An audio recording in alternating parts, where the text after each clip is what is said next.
Okay.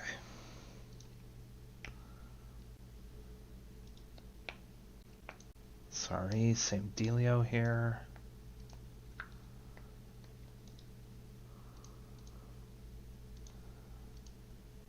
Give me a moment.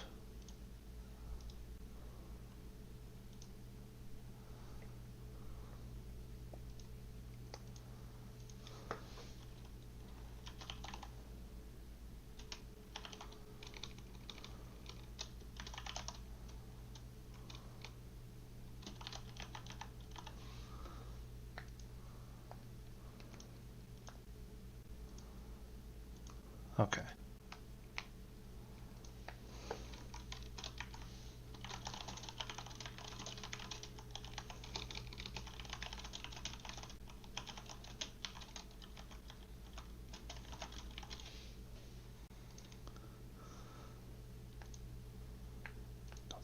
Okay.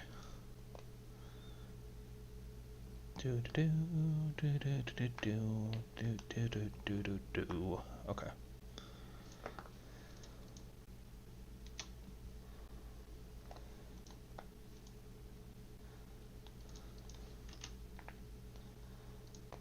Okay.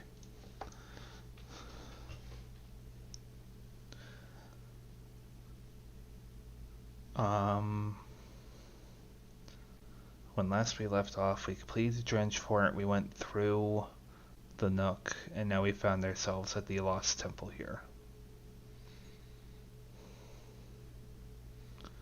Which kind of doesn't make sense because Karn was able to find his way here. So how's it lost?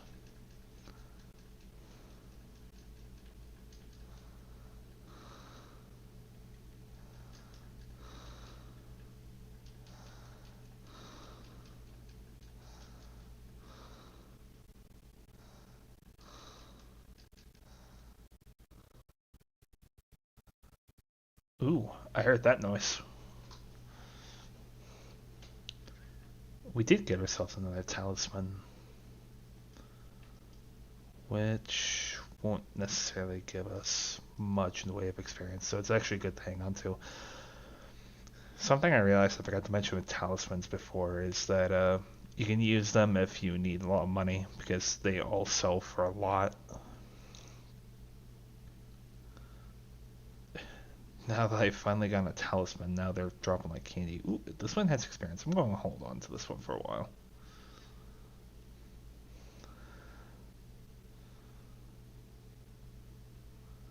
But for this dungeon, this is actually one where, well, a personal side quest for me starts after we actually finish this dungeon, but a couple more side quests we can actually finish in this dungeon.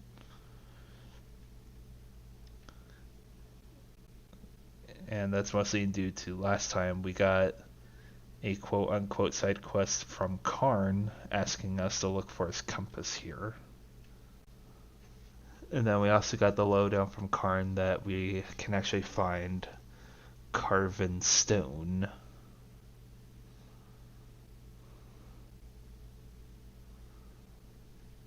Smash.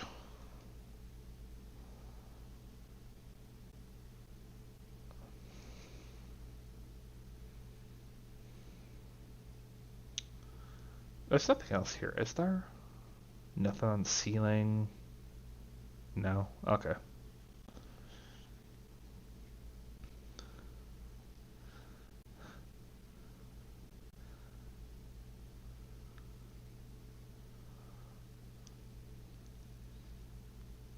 And here we got told from Karn that these construct sentinels are who we get the carven stone from, so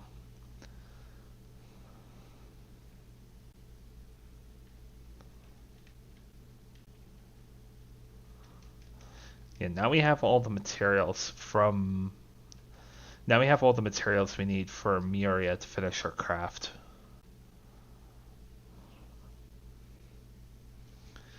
And the item that we get from that will actually I'm not gonna say too.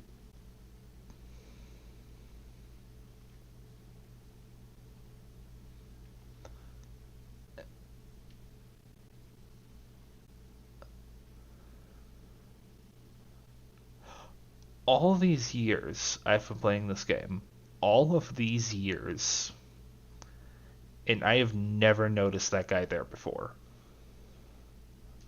I have never noticed him there. That's so strange. Okay. But no, we are going to leave and give Miria the materials, but we're not going to leave just yet. We're going to get Karn's compass, then fast travel back to the beginning of the dungeon just to give it to him.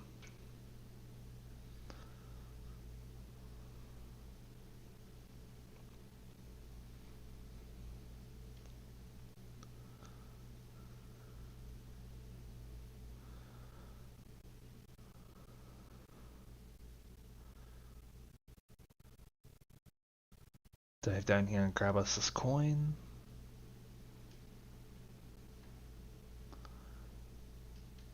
I'm not saying this is totally the case, but sometimes I think multiple coins can be a multiple.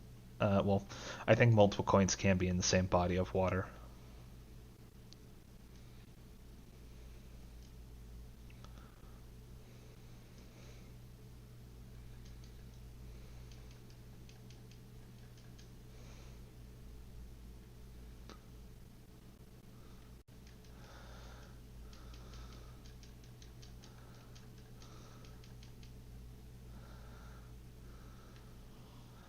Actually, a little bit hopeful that we get the next major Reaper upgrade.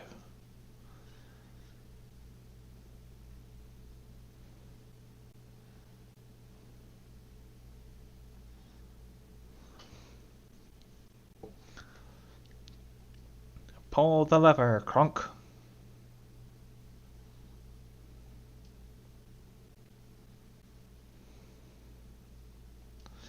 Hut hut hut. Hut hut hut.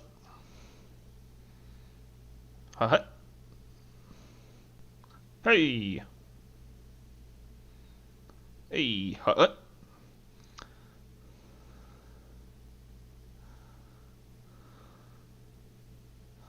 Lots of rubble moving. Alright, now then get back to this guy where nothing bad will happen to us. Except right now. Now we can run over to the warden, but I'm just gonna do this the old-fashioned way. Well, as old-fashioned as beating them down with my scythes and my arcane magics.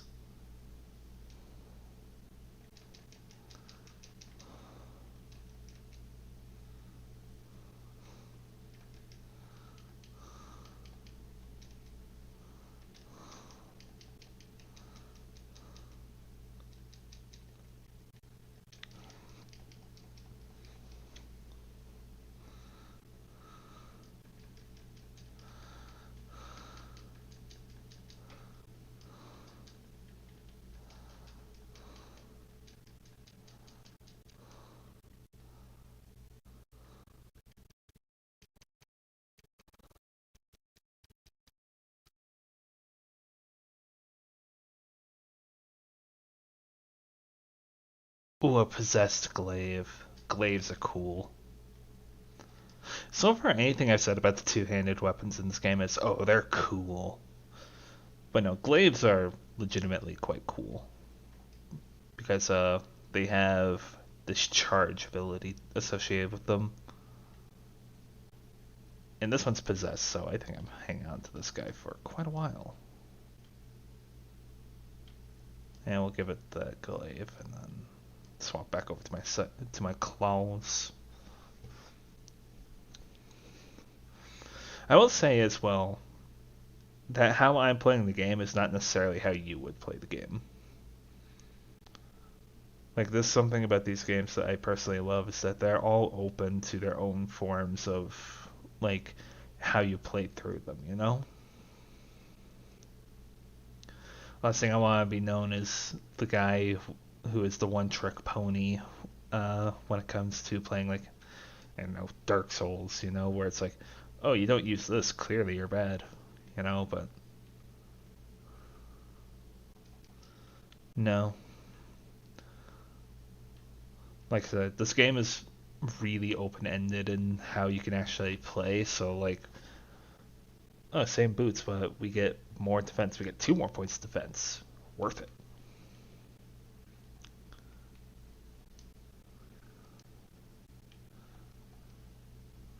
I have freaking Discord behind my stream chat on here, and I keep seeing like something on my screen at the corner of my eye change, and I keep thinking, oh, did someone message the chat? Nope, no one yet. Oh well, it's fine. Hulk smash.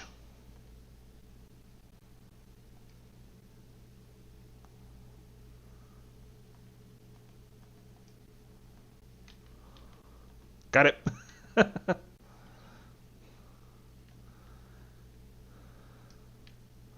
I love shooting that on the way down. It's so much slower than actually like taking time to just stop and aim at it, but I'm not absurdly worried with the arcane critical chance right now.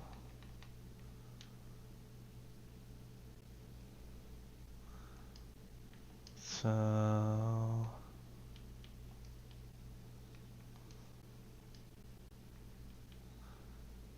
yeah, we're gonna go ahead and sacrifice this stuff. I get that glaive up because like I like having a variety of weapons. And that's honestly something about these games that kind of is like a thing I love to do, but most games are structured in such a way that they're not as viable to do.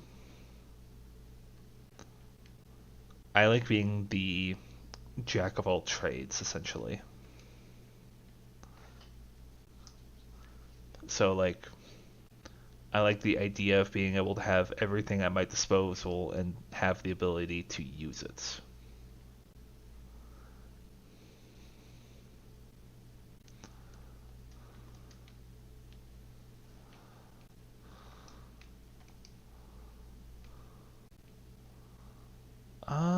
I'm reasonably sure that there is.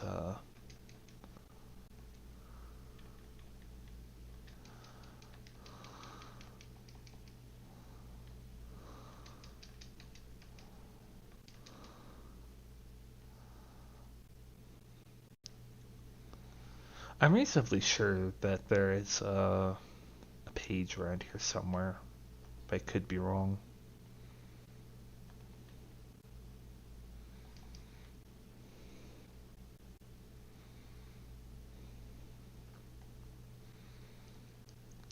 And I actually think there is a couple of pages here that we can actually take.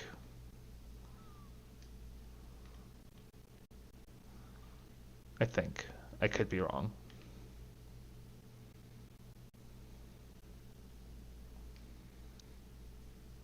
Also, I just want to take a moment, kind of take in how cool this guy looks.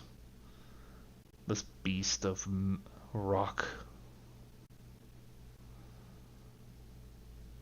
It's affectionately known as a warden, but actually no, it's not a warden. It's a custodian.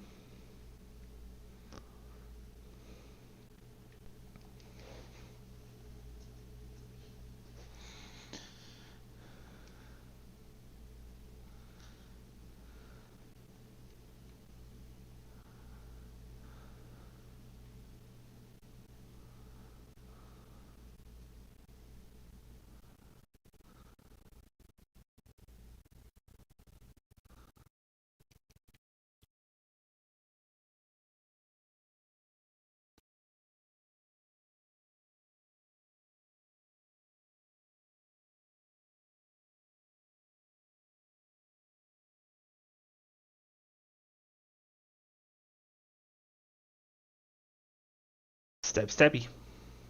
Okay.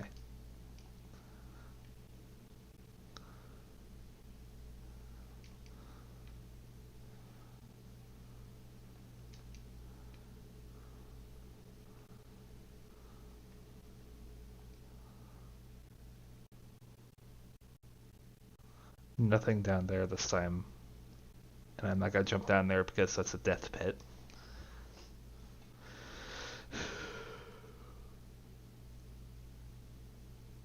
Like a literal death pit. Like I will die when I jump down there. Well, not die, but I'll just be presumed to not be living anymore.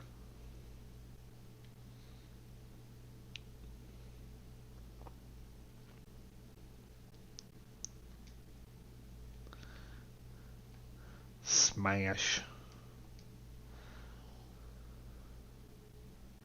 This is, I believe, the dungeon map here. Yeah.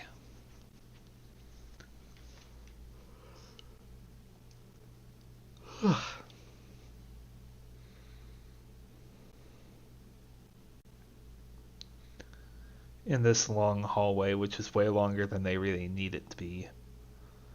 It's just really to keep you from bringing the custodian in there, so I guess they really don't want people cheesing this fight.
Come on, attack me, see what happens.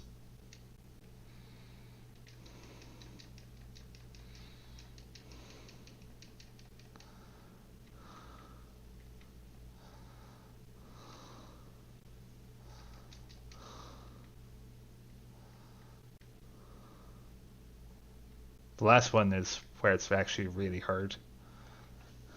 Because now you get two of these big guys.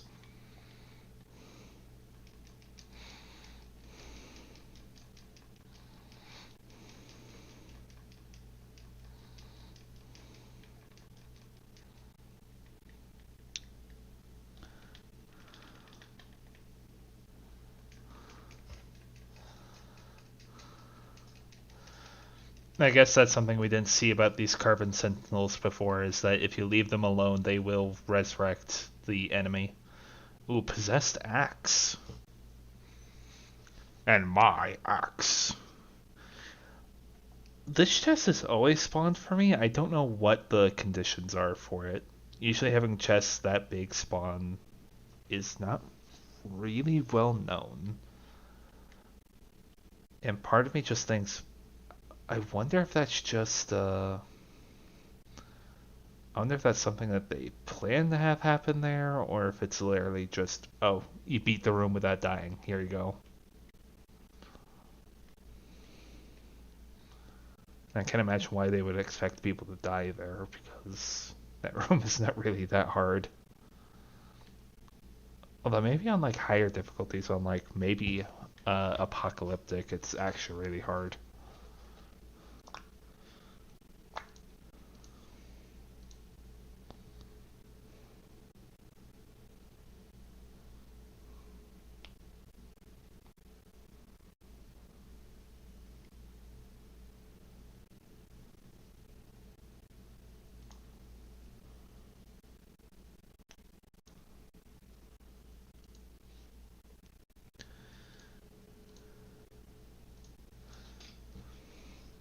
Do do do do do do do do do do do do.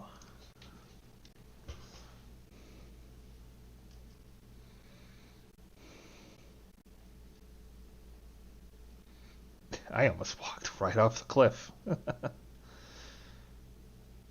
Oh, but I think yeah, we will definitely actually be able to finish a chapter now that I think about it. Oh,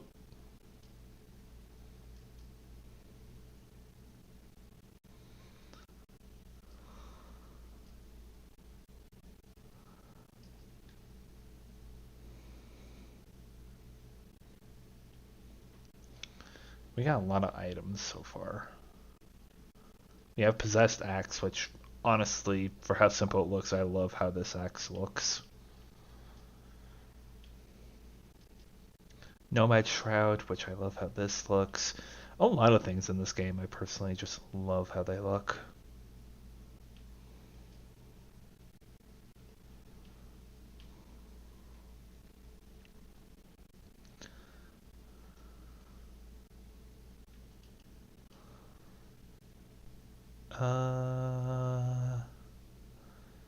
Gonna give ourselves some arcane. And yeah, I'm gonna keep that axe.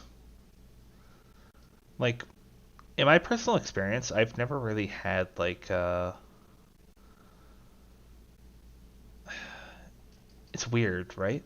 Because like this game has a loot system essentially, and the loot system in this game is weird in that I don't know if this is actually how it does. Also, this is the compass we need here, the journeyman compass. One of the lost journeyman treasures. When lost or searching for wonders, this compass can guide you in the right direction. But no, I did not know it's going this here. Um, with this game, I think as you get later in the game, specifically in the new game plus cycle, you get weighted like other pieces of loot more than others, which is really weird. So like you'll end up getting like really late game armor sets that don't really look, at least in my opinion, that good. Like I've always loved some of the earlier armor sets that this game can give you.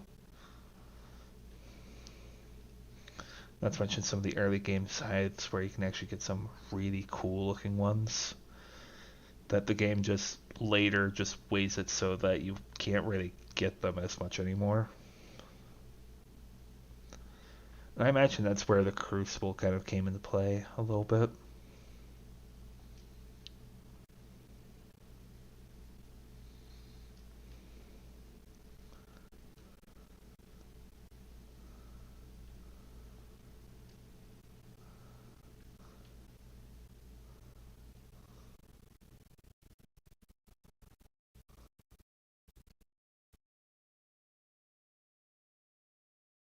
Why was... Oh, because this pillar is here, so we couldn't technically actually run from there to get here.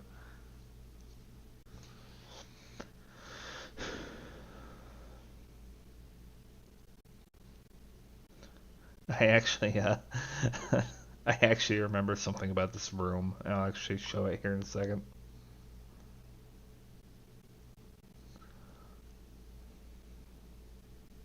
Hello.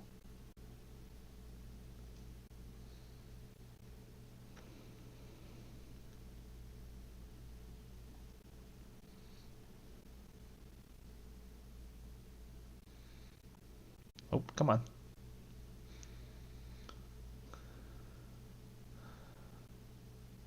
So I'm actually going to go ahead and put this guy here. Actually, wait. No, because I need a guy there, and in order for that gate to open, I need dude over here. Okay. So they actually thought around that.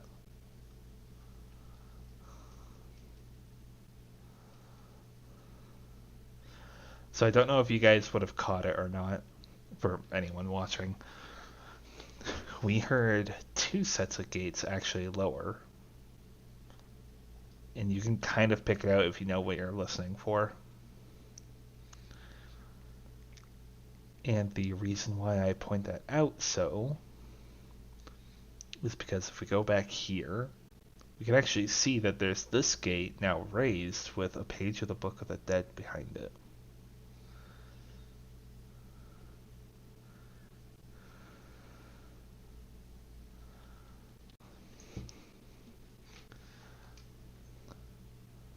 So now we have this path here, which I didn't show it, but we wouldn't have been able to cross without this chain being here. And we're actually going to drop down to get this chest here. Blue shoulder guards, which have some resistance attached to them. But we lose on too many things.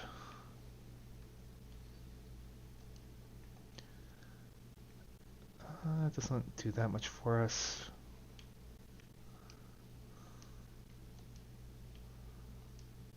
Yeah, we'll give it to the lance. Possessed weapons are also a pretty decent way of making money a little bit, because you can take a bunch of items that don't necessarily have a lot of value, and you can sacrifice them to the possessed weapon, and that will increase the possessed weapon's power, but also increase its value.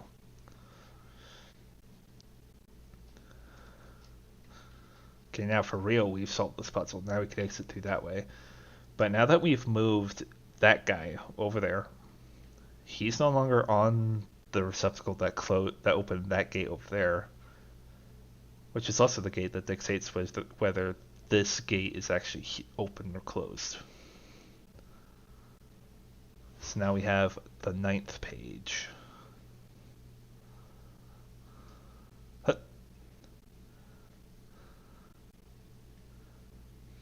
Again, I just love the dodge animation. I don't know why they gave it to you on those balance beams, but I'm really glad they did it, because I love watching that little cartwheel. Oh, we get animals. We got animules. We got lots of animules.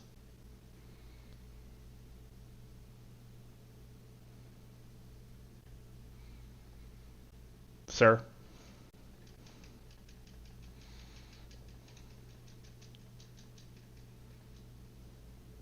Ooh, new possessed scythes.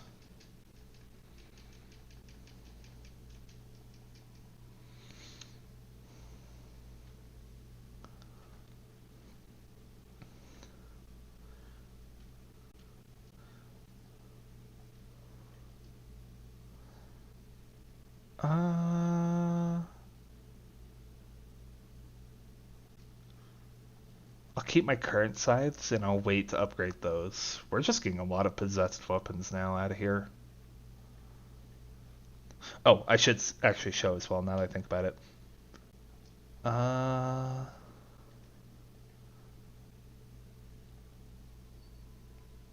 know you used to be able to rename possessed weapons, actually. That's honestly something about possessed weapons that I actually really liked, was the fact that you could name them. But I wonder if that's only at max rank.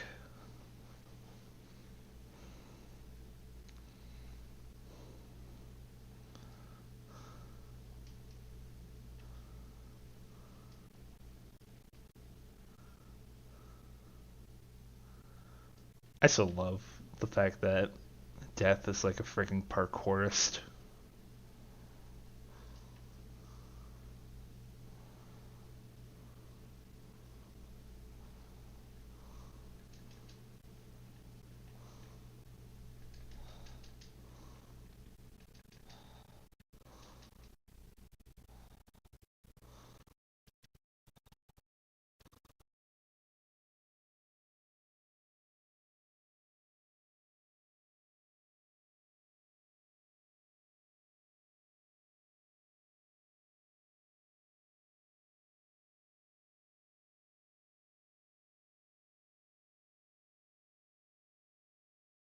Ooh.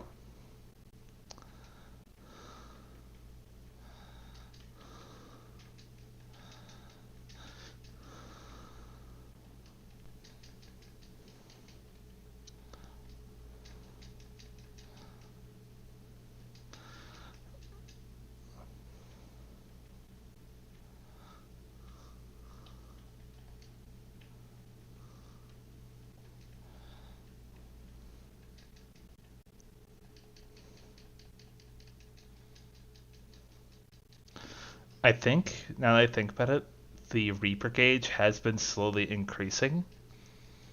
So I think it's every hit with the scythes that actually dictate your growing Reaper gauge. Another talisman.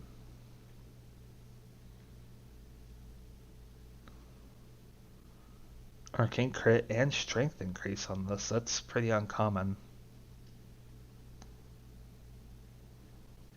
And we got another talisman, which I'm going to sacrifice to these sides because I want to strengthen them up. Yeah, you can see how much this common talisman is giving in terms of experience to these sides.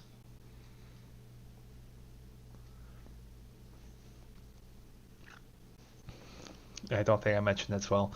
When you sacrifice a piece of equipment to an item, pay attention to what attributes the sacrificed item are actually giving you. Because those attributes can come back for the possessed scythe or weapon or what have you that you're sacrificing them to. Squeesh.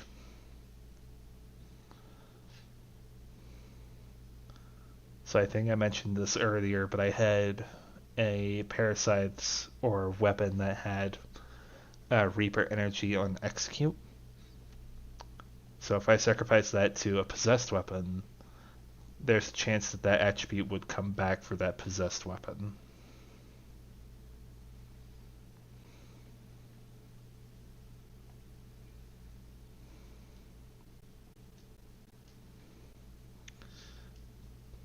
Alright. So now, a page from the Book of the Dead, and now the first chapter of the Book of the Dead.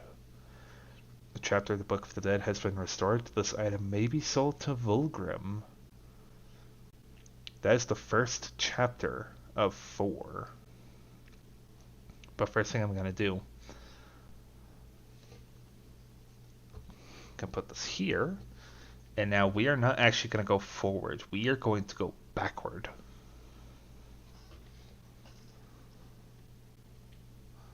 I should use my skill point while I'm here.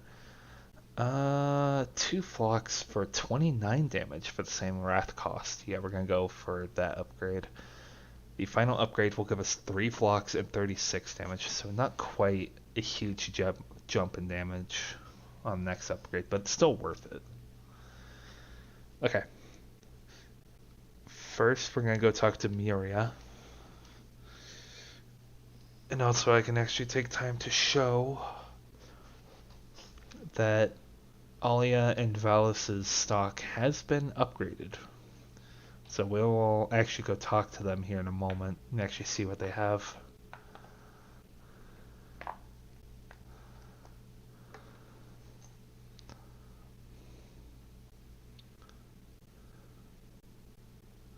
Miria.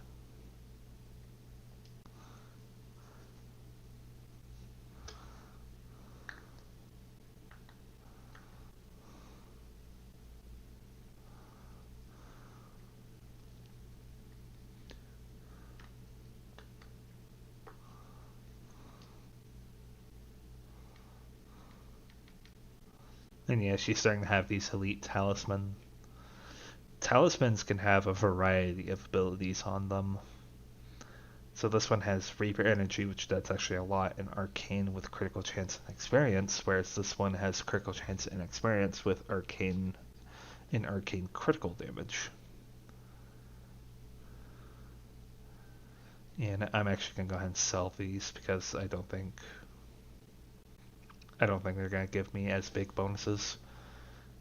And that actually did give me enough gold, almost, to buy those. The Grim Talisman. A maker known only as the Madsmith forged this talisman using the arms and armor of slain warriors from the Dead Plains.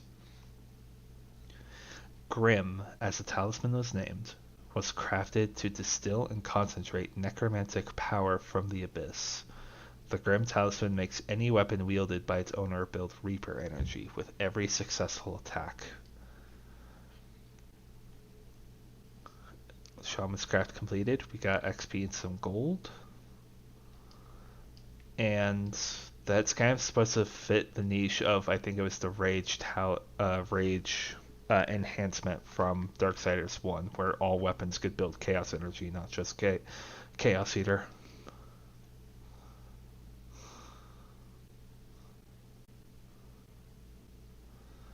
Well said, well said. And I think also a facet of now these two having the Maker's Forge also kind of contributed to their goods. But having Splinterbone is the biggest contributor.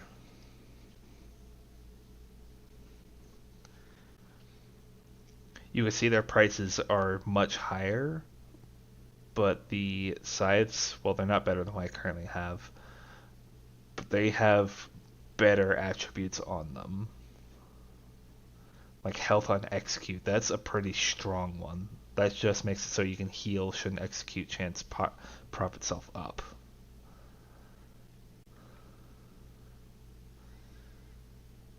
Yeah, you can actually see like their upgrade. They have more elite items, I think, built as a result of us doing that side quest. Yeah, you can kind of see how big of a change these are making. Like almost all of these are nothing but pure upgrades.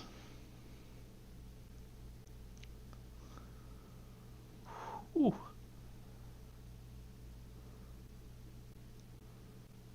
Ooh, I am tempted to get some of these robes. Because that gift found in resistance is pretty good.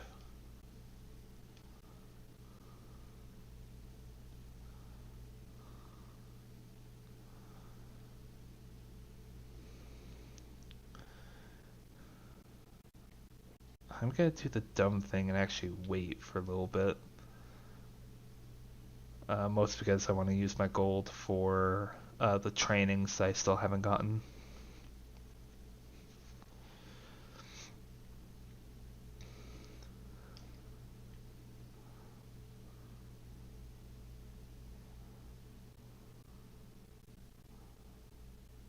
I do also want to make a small note about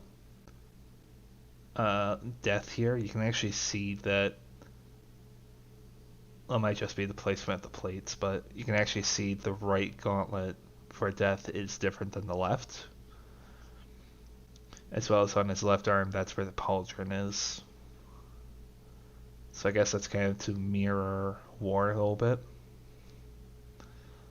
Because in the comics, they actually show War's arm getting cut off. And yeah, I'm just gonna buy all of these, or at least buy as many as I can. He has nothing more to teach me. Twin Cannon, Godfist. I think this is a Tremor.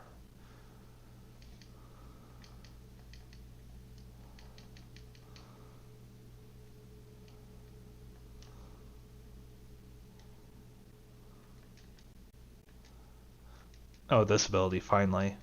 The Whirlwind combo, I love that ability.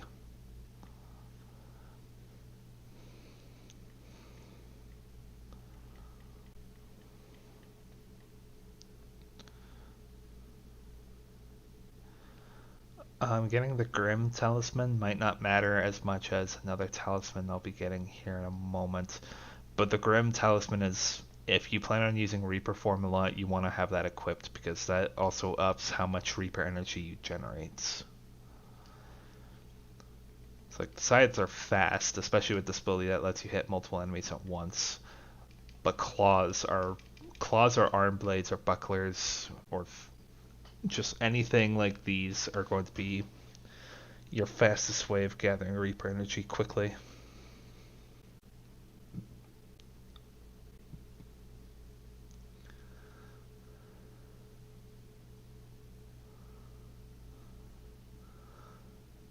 I want to say at this point I could actually go take on Gorewood. It's not like he's far. He's in the Weeping Crag. I know where he is, but part of me wants to wait until I can actually face down probably Echidna and then go back and get the other three.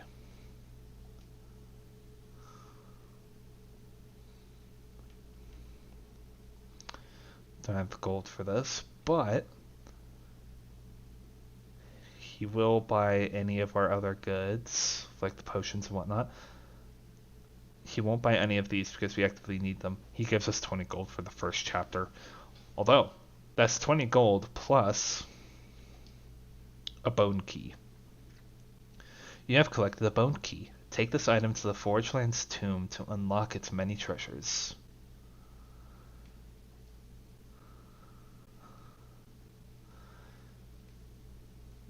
Yeah, there's Grim.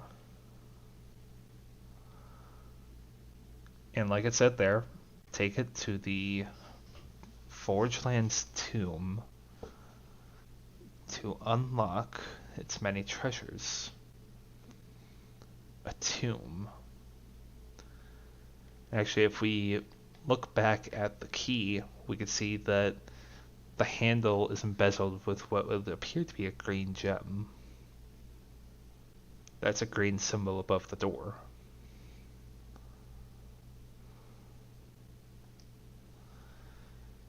Yep, Volgrim had the key to the vault here in the Forgelands. These vaults are remarkably special. Well, death tombs, I should say. They will always have these number of chests, big chests, and they will often also contain skill points, as well as a lot of loot.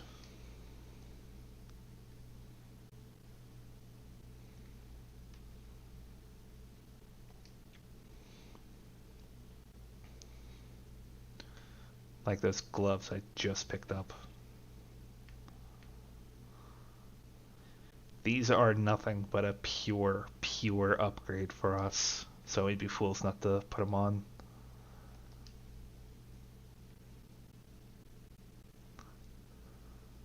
Yeah, this one has a gift found stat, which I think I will actually sacrifice those two.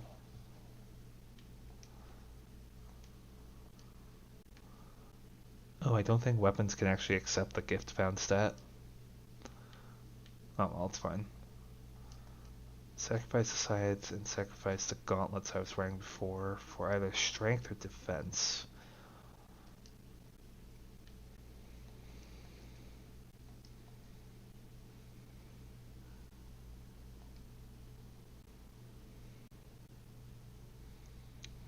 A talisman? Wrath on Execute Arcane. I don't know if I necessarily want that.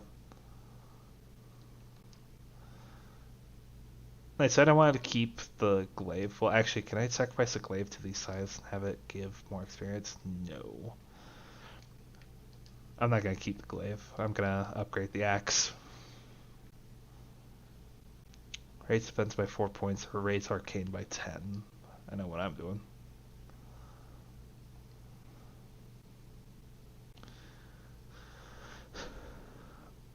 I wonder if I should wait on this, actually. Oh, I didn't see these gloves here. Oh, those are arm blades.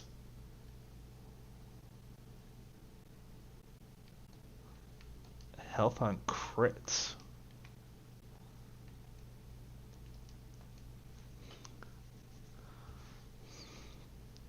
Defense, arcane, or arcane critical. We're gonna raise defense. And yeah, I'm gonna start using these scythes now. Damage has gone up. Piercing damage, wrath per kill, so that'd be good for getting my wrath abilities back up, or piercing damage, or frost damage. Let's go piercing.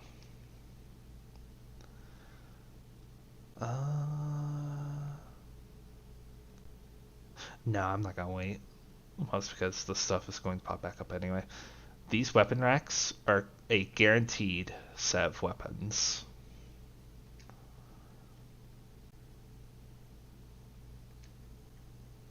So you can get any weapon, like these white commons, or like you saw me get there, a elite item. Which this one is, wow, that is miles better than anything I could have hoped for.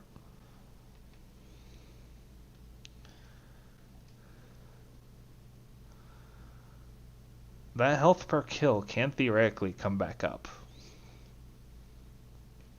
Not quite, unfortunately.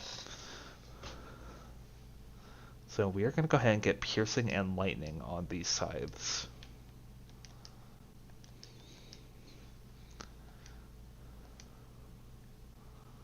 Though that is not everything here.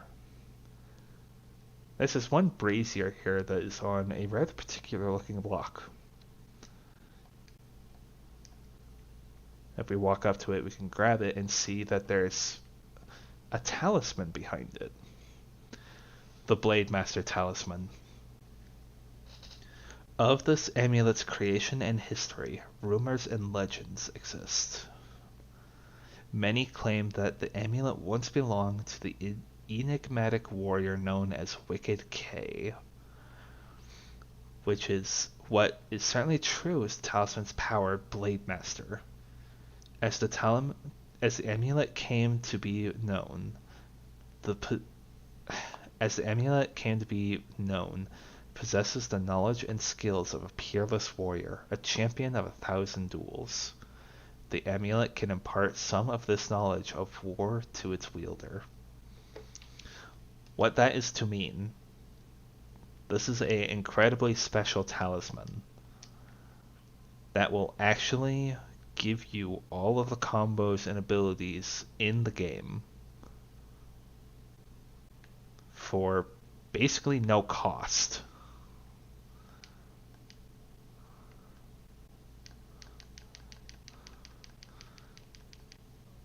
So effectively now I can do every single combo in the game.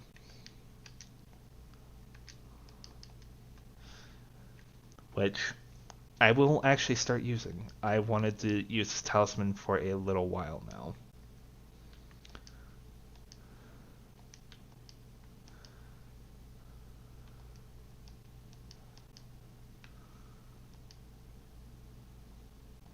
Yeah, I'm not gonna get an upgrade for the sacks.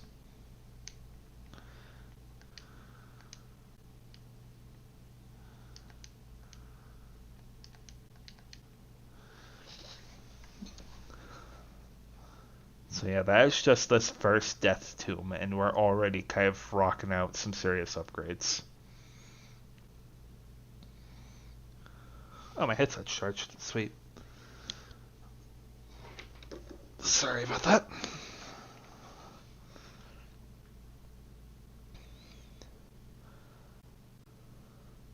So yeah, we have some new scythes that have lightning and piercing damage on them.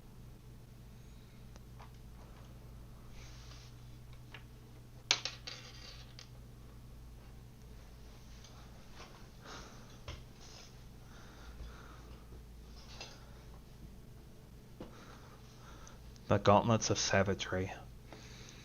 Using the very bones of the demon he defeated, an unknown maker craftsman forged these weapons to celebrate his victory in battle. The wearer of these gauntlets is imbued with the demon's feral energy. The more damage is done to the wielder, the more frenzied and savage his attacks become. So essentially, the more you hit everything, the faster you actually do the hitting. The faster and harder you do the hitting, I should say. Bam.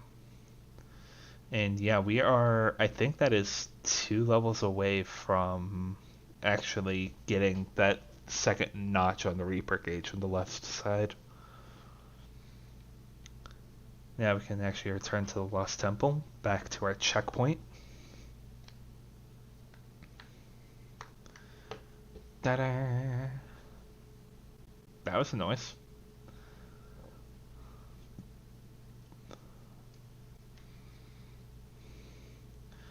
Oh yeah, we start getting these guys popping up.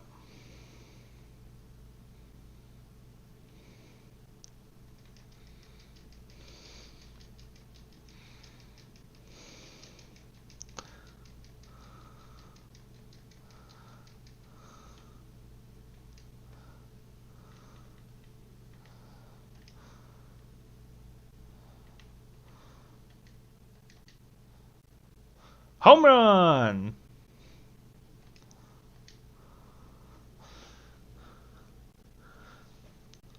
I know every combo in the game, but unfortunately the Blade Master Talisman has kind of a short use, a little bit.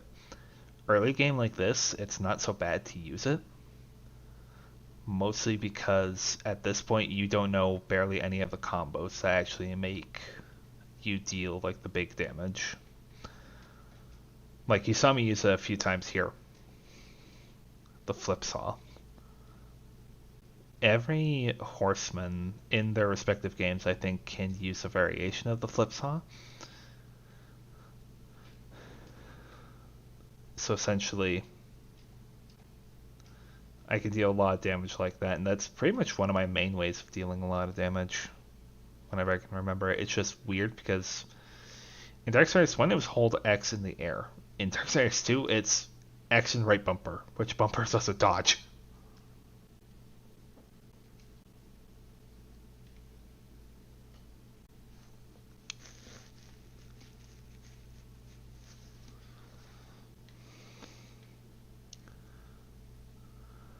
So, yeah, no. We're going to use Blade Master for the time being, mostly because it lets us do the big wick damage that you've kind of been seeing me here doing with this axe.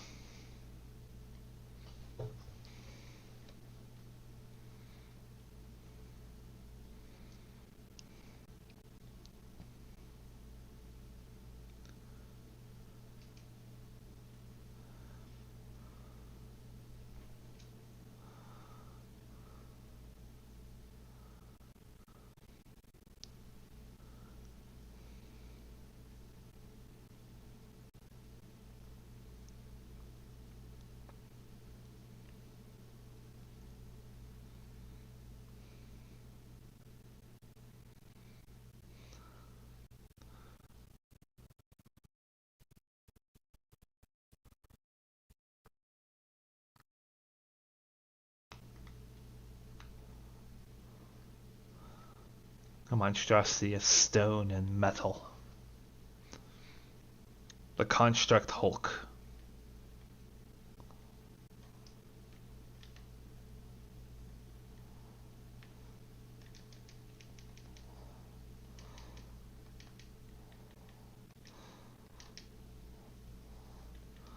Yeah, you can see how much damage I am doing with these combos.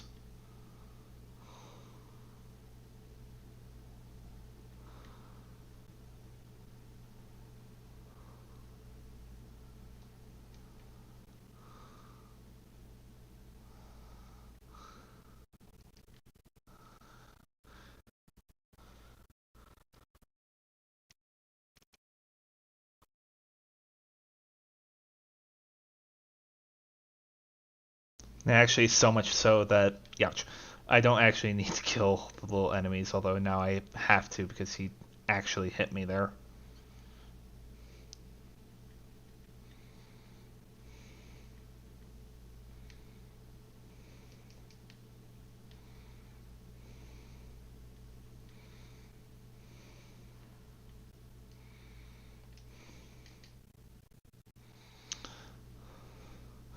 So, that's Construct Hulk. He's kind of easy. Although, one of the more cinematic executions I've seen. The skeletal axe of rending. A tale often told amongst the dead plains concerns a proud warrior who boasted often of his skill, only for it to be later revealed that the braggart had claimed the victories of others for his own. As punishment, the warrior was transformed into a magical axe, doomed forever to assist others in gaining glory he had so wrongfully sought. Although this axe does not strike as hard as many other weapons, it steals the vitality from those it strikes and transfers it to its wielder, strengthening them whilst weakening his foes. Critical strikes with the axe rend the foe for even greater amounts of stolen health.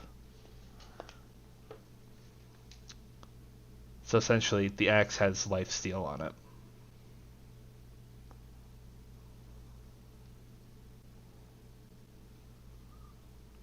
That's who we're here for.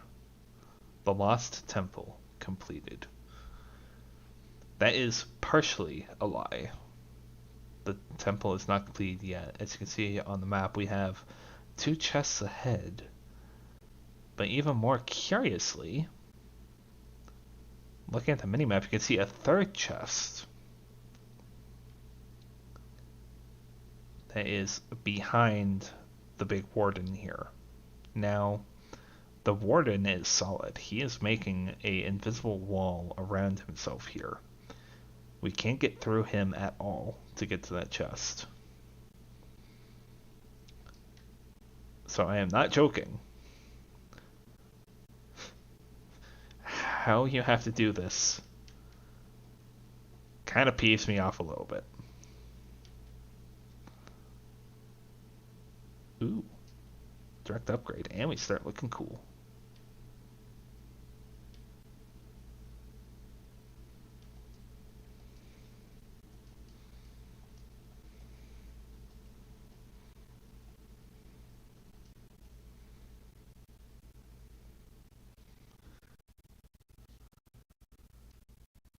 Give some more resistance. Could always use more.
kind of the game's way of saying that um, essentially we're hitting a point of no return here soon.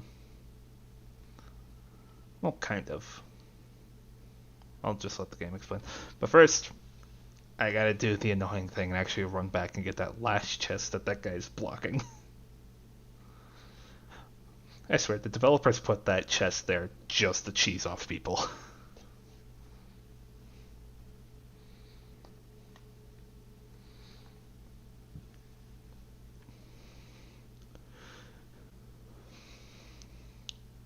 You don't have to run back and get it, I know. But quite frankly, when I was playing this game for the first time many years ago, ugh.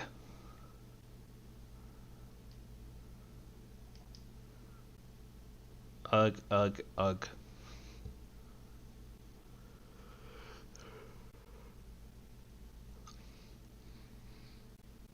Mostly because like I've tried to like fast travel out and get back in here, just kind of to try and cheese like having to get out, run all the way back through the dungeon.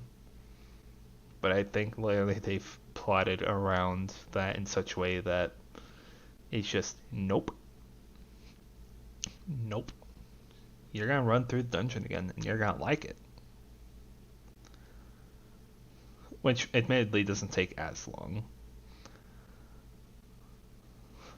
Although, like, it was like 10 minutes running around, and then the other 50 minutes of me doing this dungeon.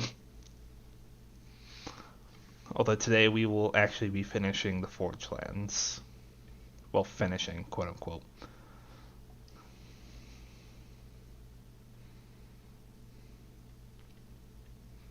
We'll be at least finishing the story portion of the Forge Lands here soon.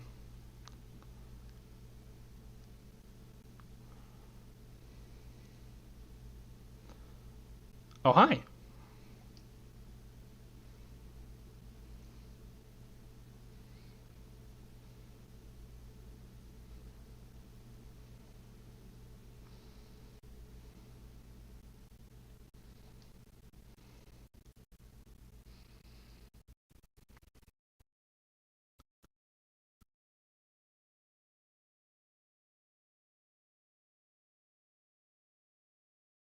Don't mind me. Just just doing a very annoyed run back through the boss room to go up these stairs. Then back behind where the warden was to get to. You can kind of see it right there. To get back to that chest. Because Warden was sitting here perfectly enough that you can't run past him, unfortunately. Or if you can, it takes someone more skilled than I do it. Streaming on the YouTubes, yep.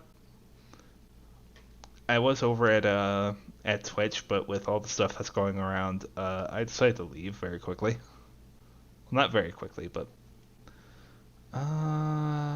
this has more bonuses for me, so this is honestly better. Plus, I can make my axe better.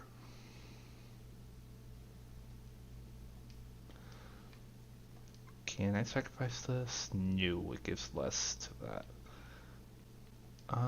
You have two. You have two as well. Okay.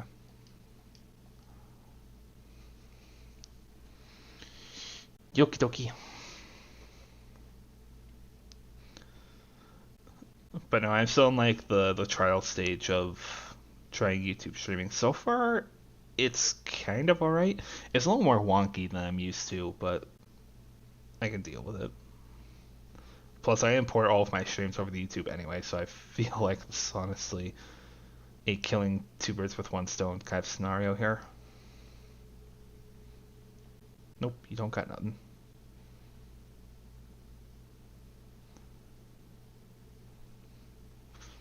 I think even in, I don't know.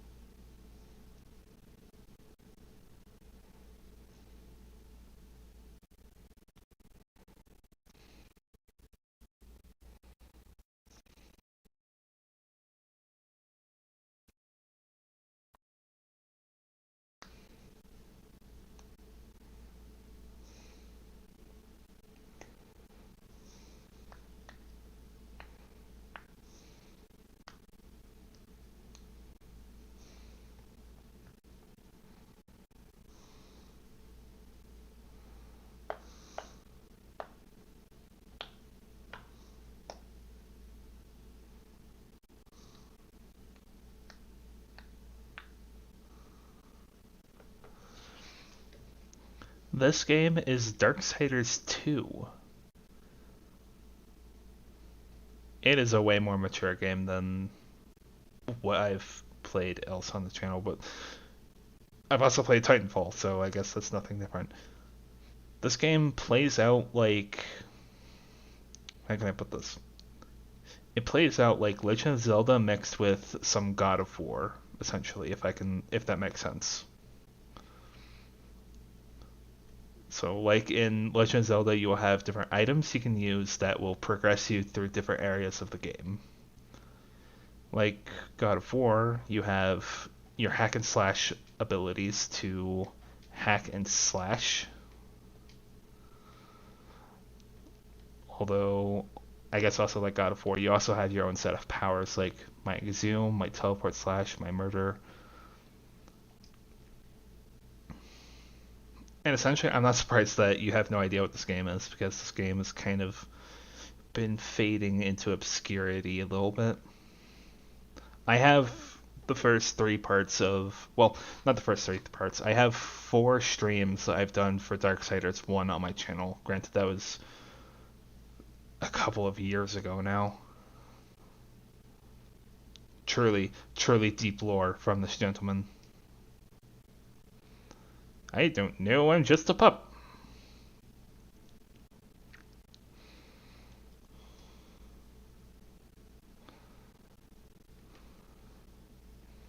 And also in this game, everyone is lovingly, like, British. Except for the makers, they're all Scottish. That is not a common thing to hear. So that was not Alia here, that was her brother here, Valis. Valis is not a man of many words, but when he's saying good luck, he, I think, understands what's going on. Tristone. That is a ravine.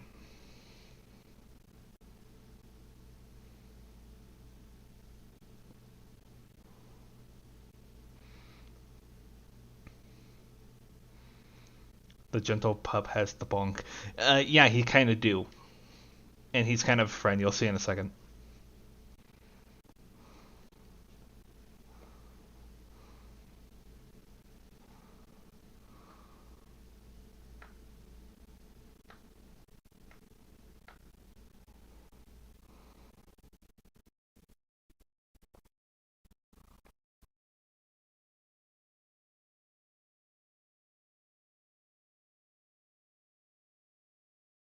Boop.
It's dangerous to go alone, take this!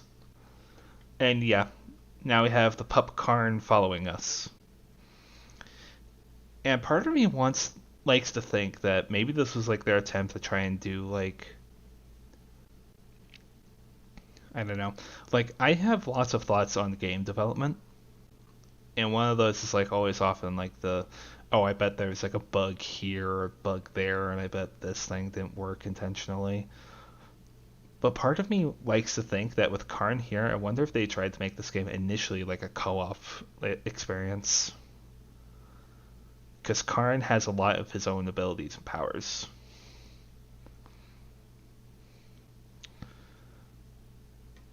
So with the Wardens, they have, as you put it there, they have songs, right? And Auron knows many songs that can quote unquote heal this realm. The Wardens have a lot more than just huge stone and pure strength behind them. So like the warden there was able to fix the bridge because it was within his power. Essentially, wardens, I think, have some sort of stone control that they can actually use. Like, kind of like if you've ever seen Avatar: The Last Airbender, think kind of like the Earthbenders from that. Something similar.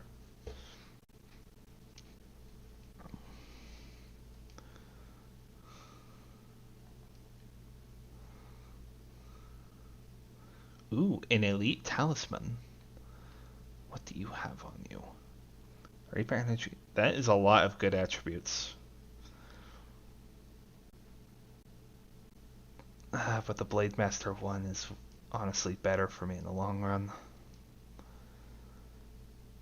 Increase resistance by 9 points or defense by 4. Okay, I can't upgrade the scythe anymore. It's as strong as it's gonna get. I'll say anything about my axe though. This one talisman fully gives it a level almost. Increase by 4, increase by 2, or increase by 9%. Yeah, we're gonna go with that. Okay. But now it's like, that is a hammer. Freaking huge. In fact, actually, I think it's actually larger than what we actually see. Huh. But now the gimmick of this dungeon is that Death and Karn really gotta start working together because Death can't open this door, neither can Karn. But what we can do, we can work in tandem here.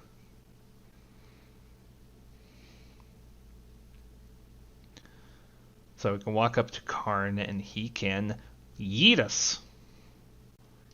Karn has mastered the yeet.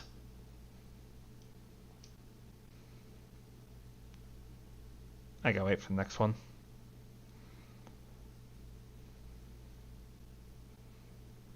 Whoop. It's the Gigabonk. Basically.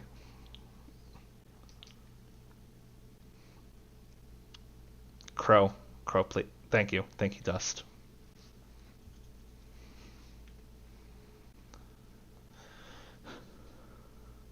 Jeez.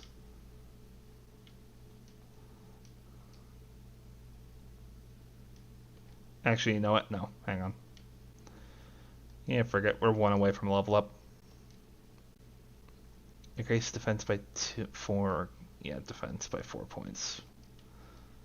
And yeah, this axe is on its last level. Yeet!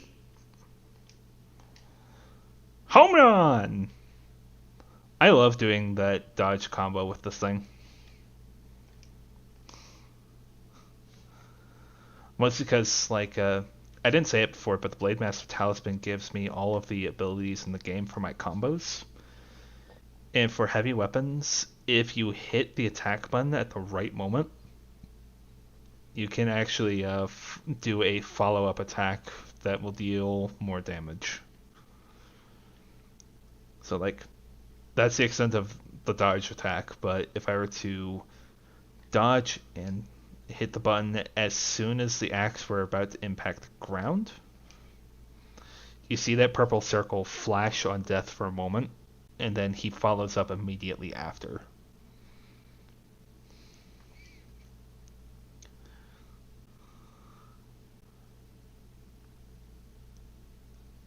And that is unfortunately one of the areas we can never go back to. Well, you can wait, pup, because I gotta do a little bit of exploring here. I can't do anything over that way. Actually, I can't do much exploring. Okay, pup, come on in. We can't do much in this room right now.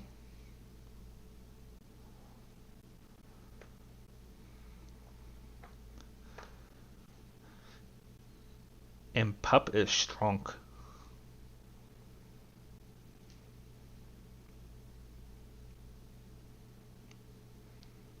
I like his dialogue holding that thing up. Okay, Captain America.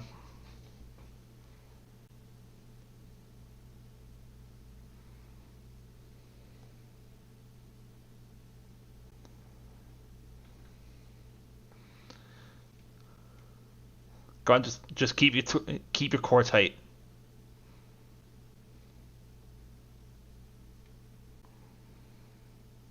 No.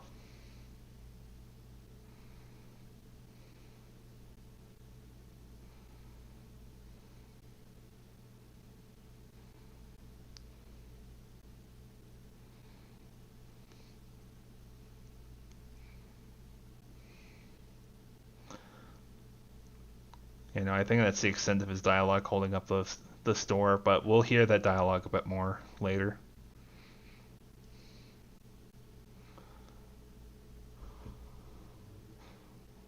Ooh.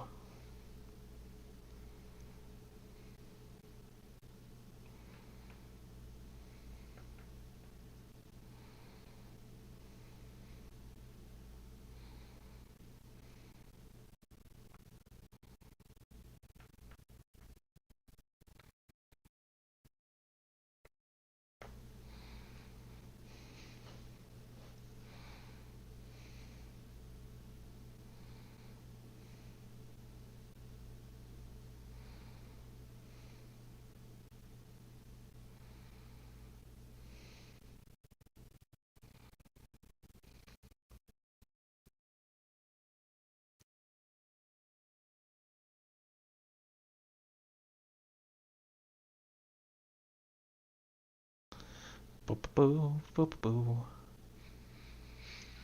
And yeah, this guy is huge. He has freaking massive mates.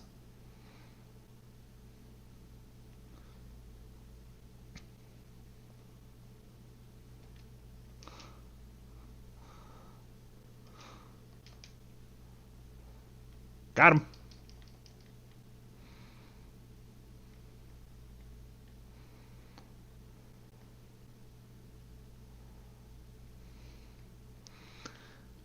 And yeah, like I said, Karn, he is a maker.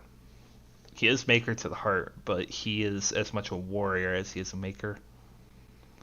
That's why he has the bonking mallet.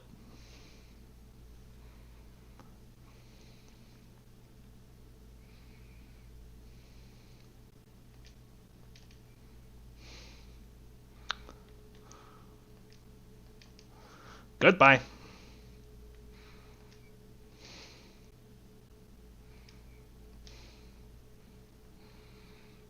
3,522 damage. Yeah. I can do a lot of damage with this axe.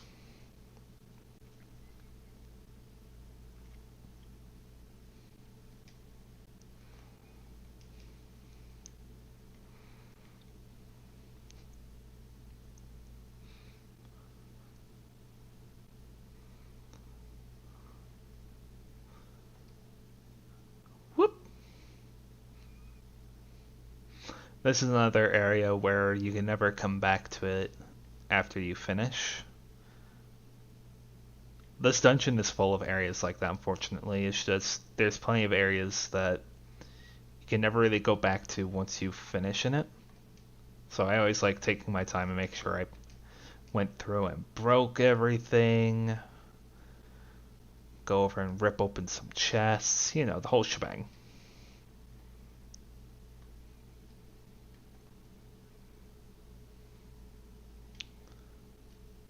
There's this guy down here, but we can't raise it underwater. Okay.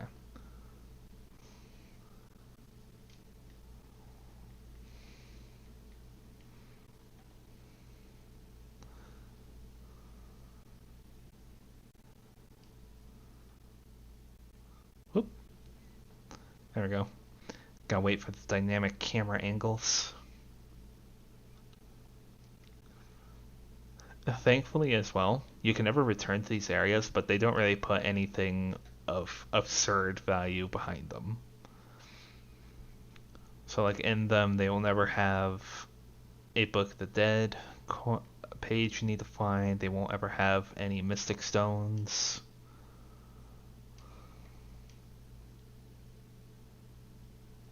They will have a couple of these chests though. Ooh, new scythes. Ooh. They are immediately, like, kind of better than what I have already. But I will wait and see.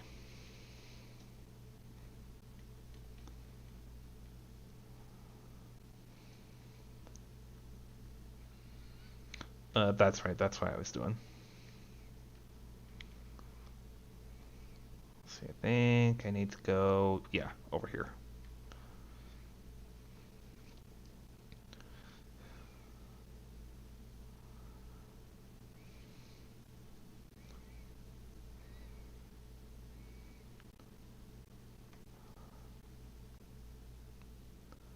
Thank you, pup.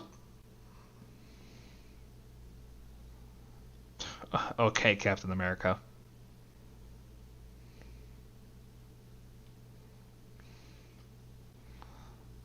Oh my gosh, I already hate this.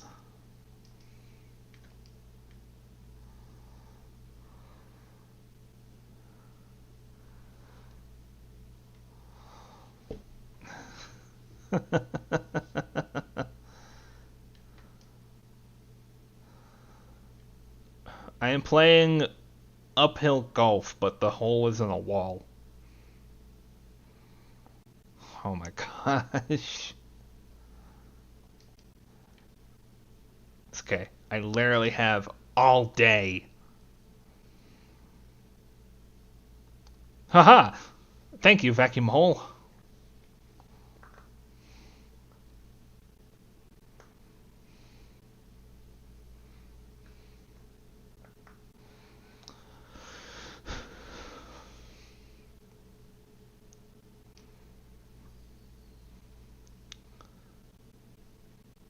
And now we can raise this and immediately fight time. You don't have to use this guy to fight them, but I'm already on him.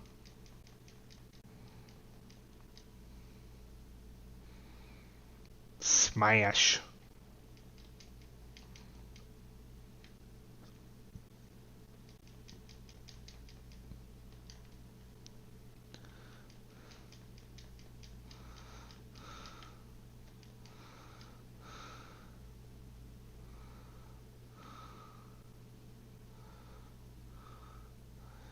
We got Karn over here just bonking some fools. All of the bonk.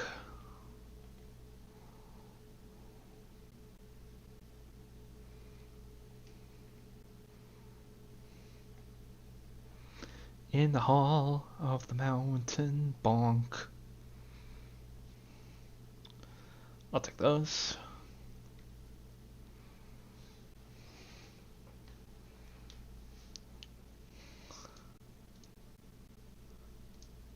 Oh.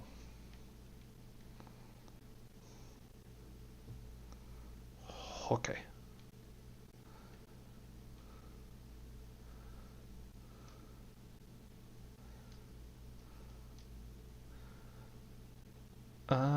Wrath per kill is a good one.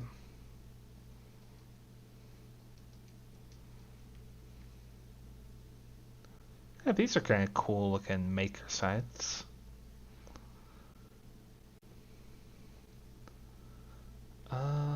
Yeah, I'll go ahead and start using these for a while. And I want to keep that lightning damage. Because frankly, lightning scythes look cool.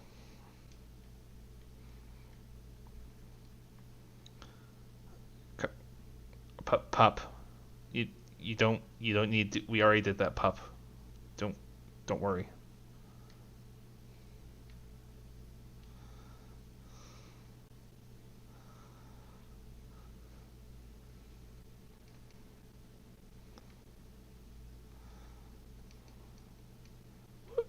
Whoop.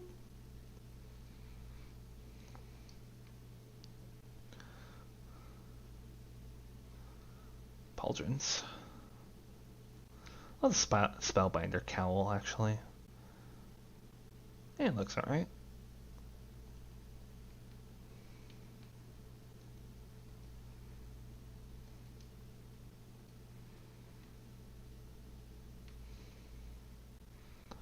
I can't quite unlock that. Gonna go ahead and upgrade to 2, and next upgrade... Still 2? Crud.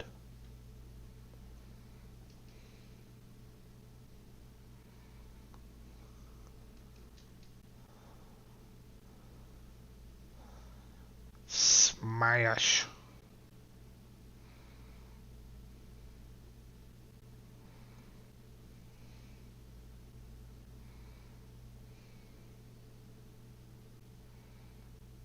You're not that old, Valis. Or, not Valis, Karn.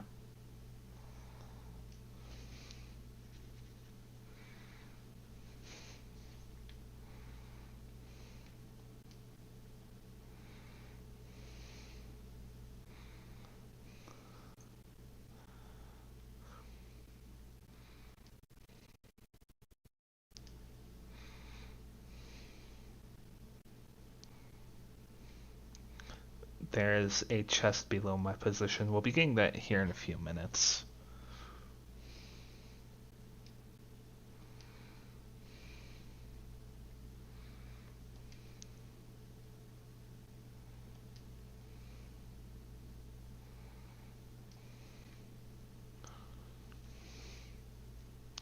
I think this was initially where they were going to introduce the Tainted Construct Warriors. Oh no, these are corrupted. Oh, these are the ones that can actually afflict you with a corrupted condition.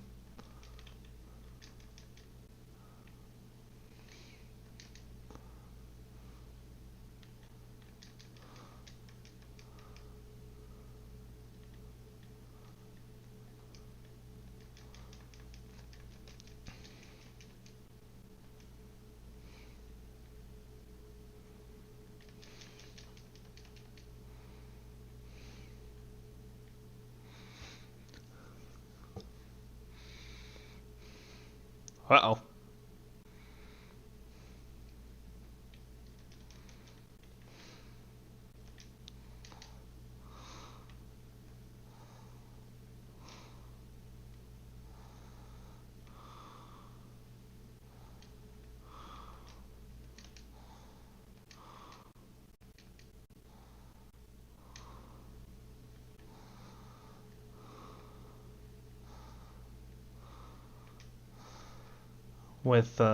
With this game, I haven't said this at this point. Uh, Smashing the pots and crates and everything. I'm not just doing that for the gold. That's more or less a bigger driving reason for it. But usually, if you're in a situation where you need more health potions, literally just look for more breakables.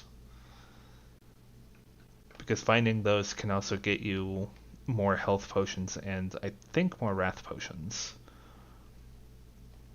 This custodian we're pretty much done with. He can stay here for a long while. Okay, pup. Hope you're rested. Because we're on our way. After you.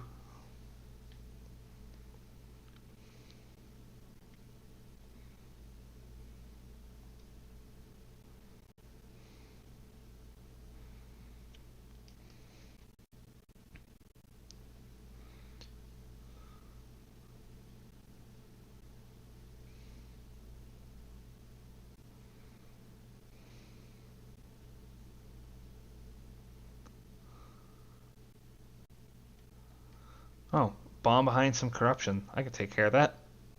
The bomb is too far away. Dang it. Okay. Yeet!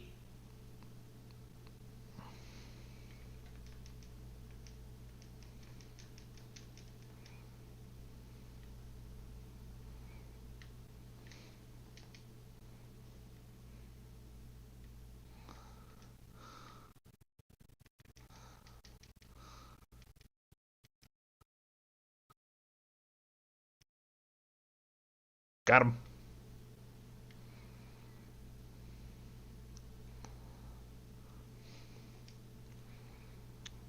Oh, these. We don't get these this often, unfortunately. Whereas, like in Darksiders 1, we had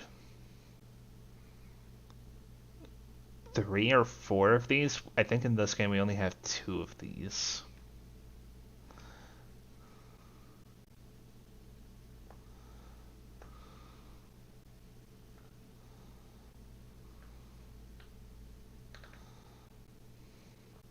Wow.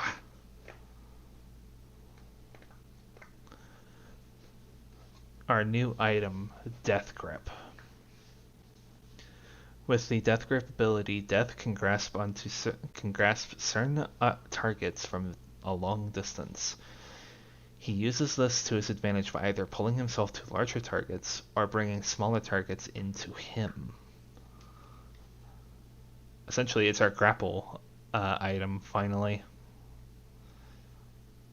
And with this one item, everything in this world is effectively open to us. Also, dungeon map.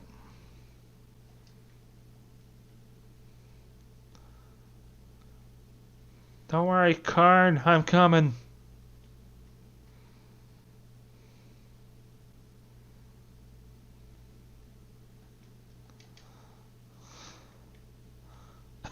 Kablam. Your prize is the skull that screams for all eternity. Ah! Don't worry, he quiets down on Sunday. Why is he quiet down on Sunday? No reason. Ooh, Maker Scythes. And our first new page for the second chapter.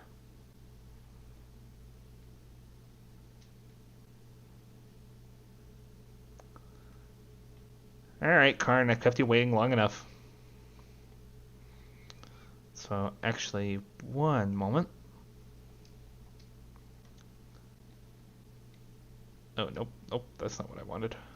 I want redemption on LBA. So with Death Grip, a little known mechanic about it is that you don't necessarily have to have it equipped for it to work. When you find out about this game, it's just so freeing that you can have your pistol equipped and still have the Death Grip.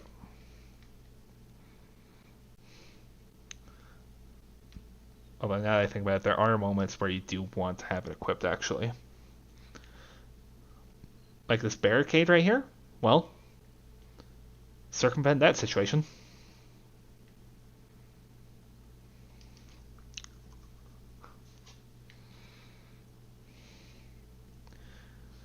The Maker Scythes. I also realized I didn't actually read the description on this. Scythes forged from the very steel used to create the Guardian. The blades are engraved with ancient Maker runes, signifying their quality, and are sharp enough to cut through stone. Then they look pretty cool. But you can actually see that not only are they not our scythes, they deal a flat amount of damage, but they raise defense, strength, and resistance considerably. So you can kind of see that those 74 points are increasing my defense, while I'm now having 107 resistance because of them.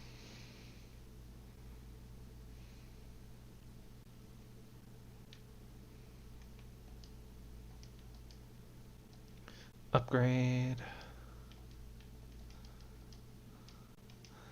Go ahead and upgrade my science a little bit.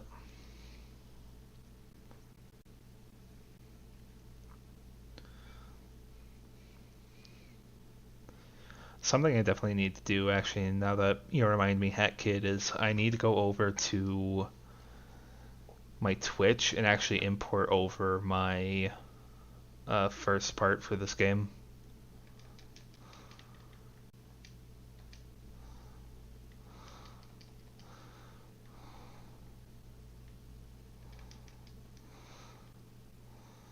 I think these enemies are either coming or they've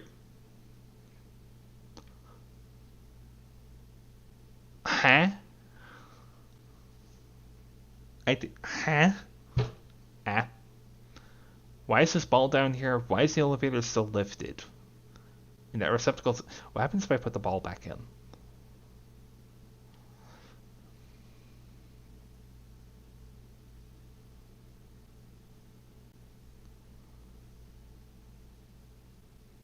Ball, go home. You're drunk.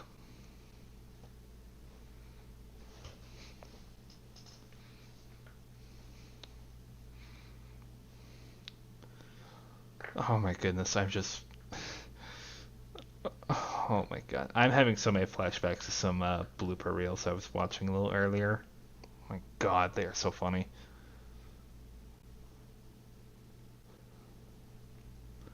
Karn telling us to follow him, but I already know where to go.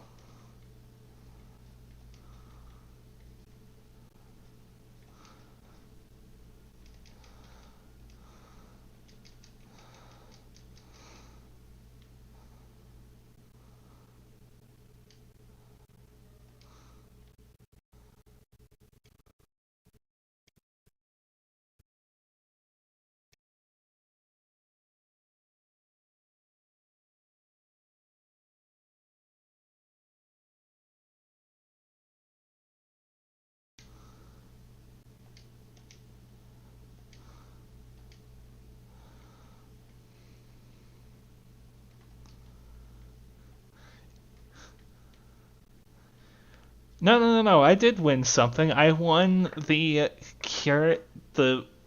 really weird, curious satisfaction of being curious. That counts as a win, right?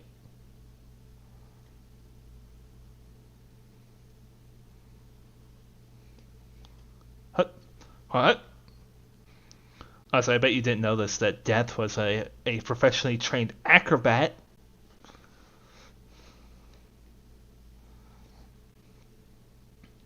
Bet you did not know that. So now, whenever you think about the quote unquote Grim Reaper, just pause and remember that he was an acrobat.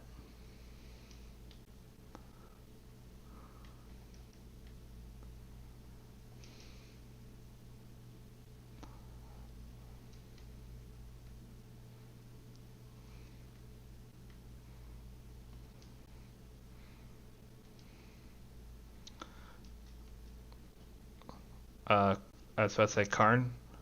Okay, no, he's not stuck. Whew!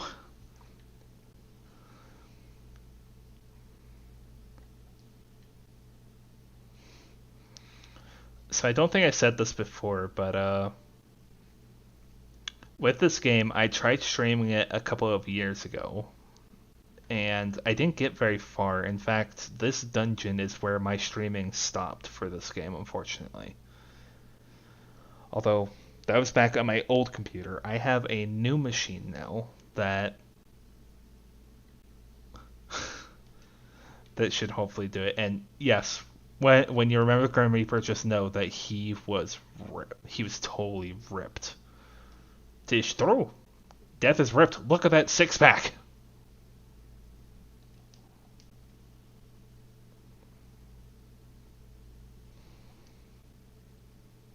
Hey.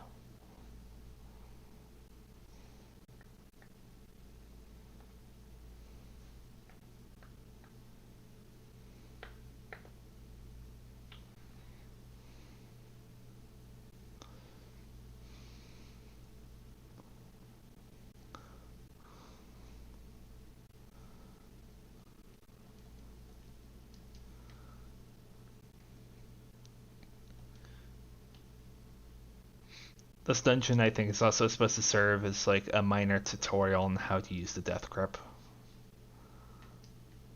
Although, we turn back around and we get this chest here. Or as the man formerly known as the H.C. Bailey, we would have found some secret treasure. Oh, right.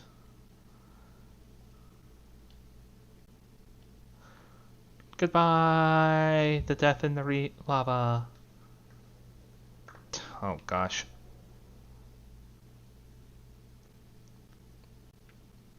How am I to do this?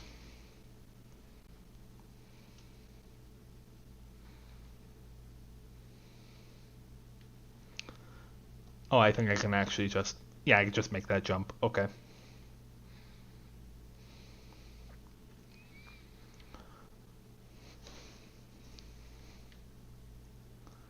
What'd you call me? You're lucky these bars came up.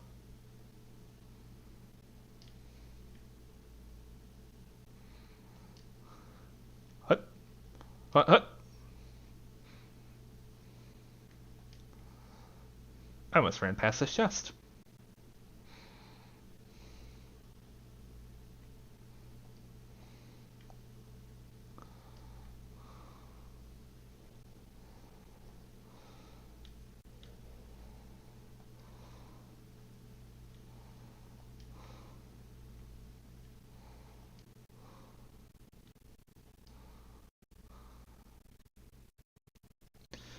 I'm gonna make a friend. Friend.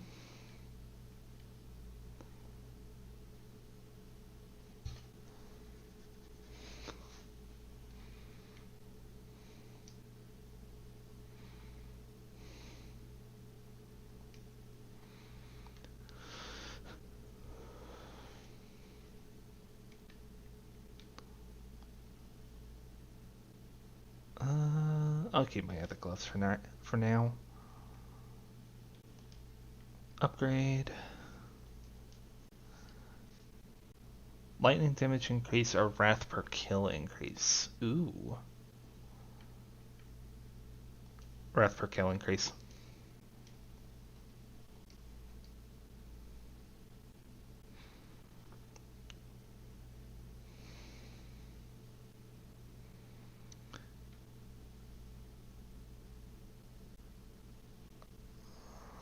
I think these are actually black crystals, but you could just break them just fine. I think those are the only ones in the game that can be broken, actually.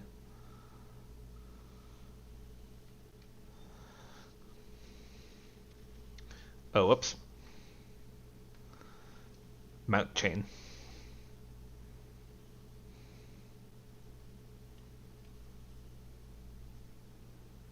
Oh, actually, I know what I should have done.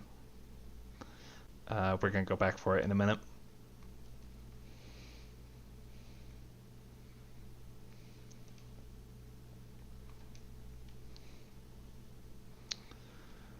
Although, again, this is also an area of the game where once we get this Heartstone, we are not coming back here.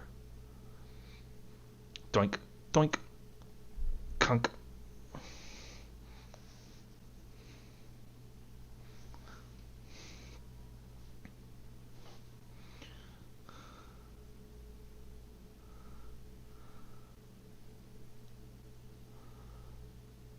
You can actually see that the lava is now like geysering.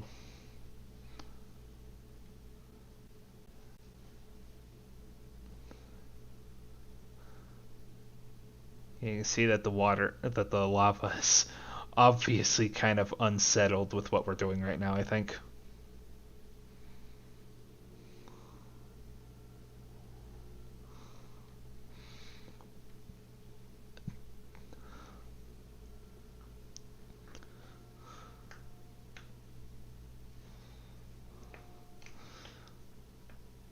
Also, don't worry, Karn is carrying a priceless Heartstone, so naturally he has to use it as in place of his hammer.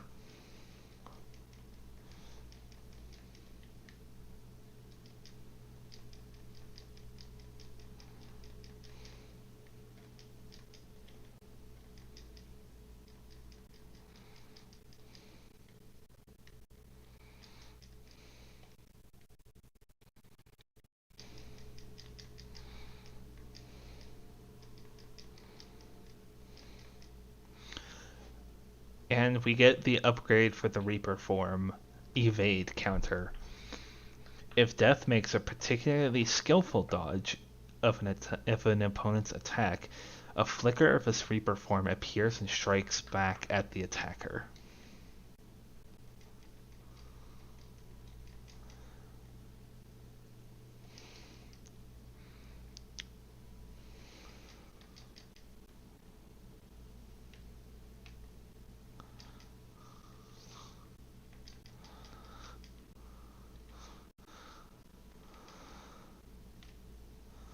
Come on, do it again, I dare you.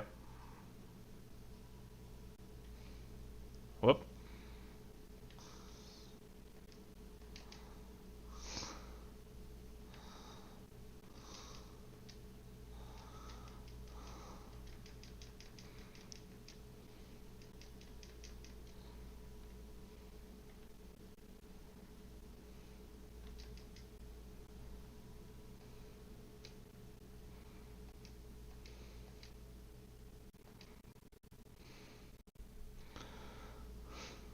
I love this axe. And my axe.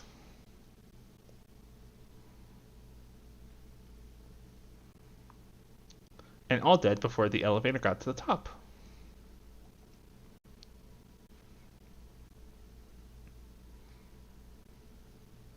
Also, don't worry, the lava here, completely fine, unchanged.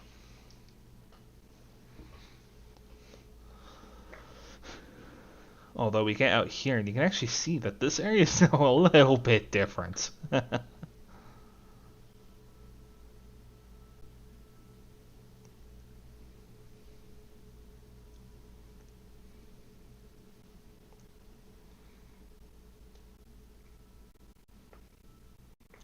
The stone just knows what it has to do. It has to go home.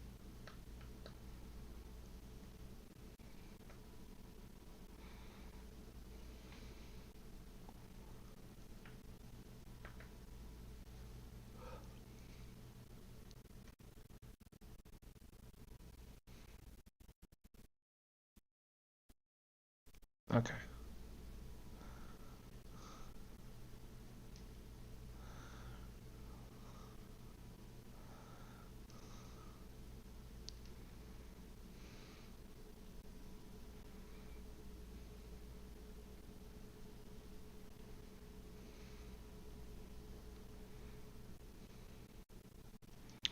I love using redemption on those flies. You don't have to. You can just do the execution that the game tells you to do, and that will do the job, but eh. I'm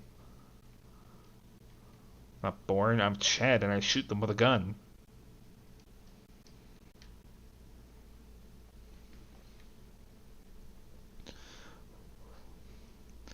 When you have a gun, you gotta use it.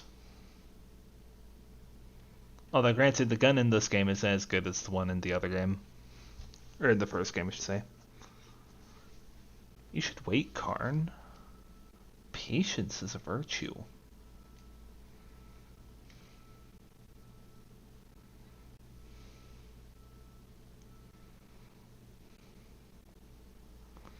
Although at least he's nice enough to actually hold the door for me.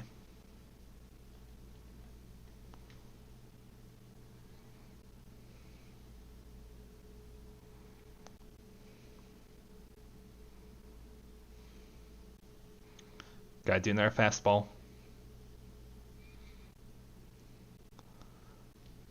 Thanks, sir.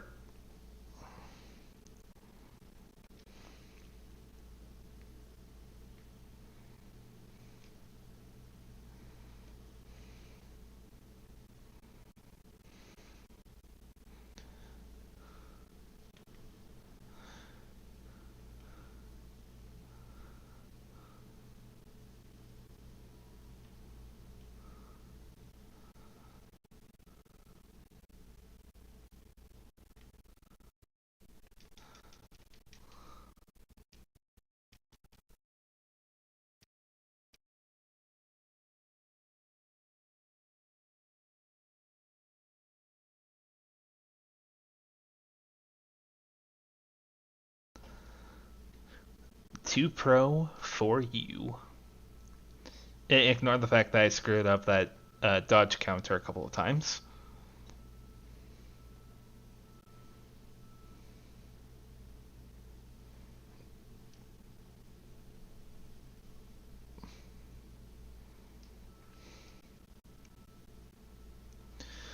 This is an interesting puzzle, honestly.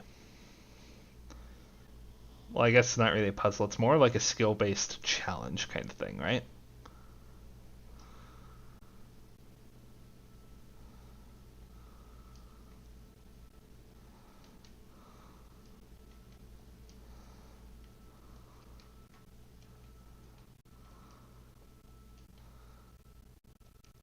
Nope.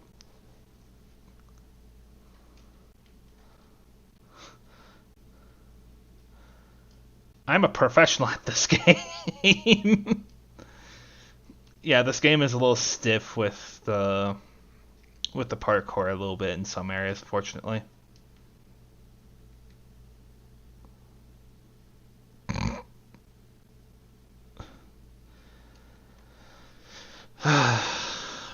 Nobody saw it. I haven't played this game for years and I never knew this was over here. Oh my gosh. I'm a fraud. I'm a liar. A sham. I've been bamboozled.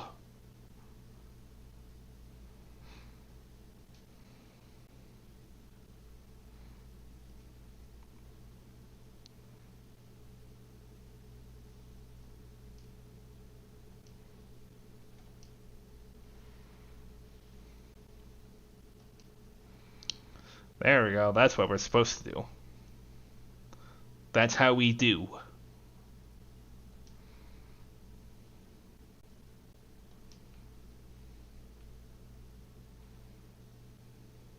Whoop.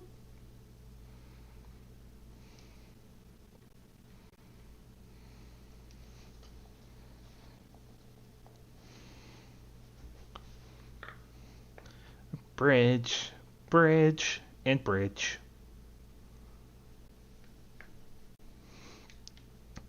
And there's some corrupted crystal that way. Gee, I wonder if we had something that could clear it. Oh, wait.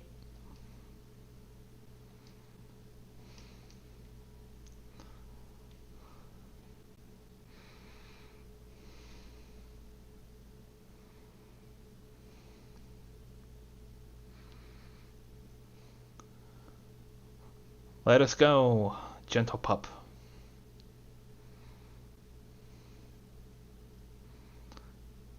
Let us go and commit the bonk. Bonk. You're worried, Karn. Too worried over everything, you know?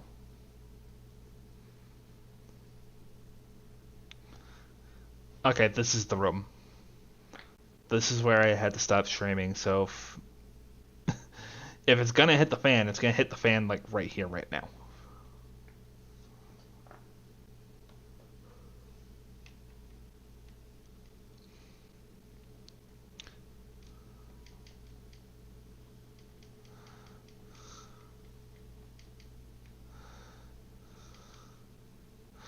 Also, I should mention, enemies in this game, they can't swim, so if they contact water, they die immediately.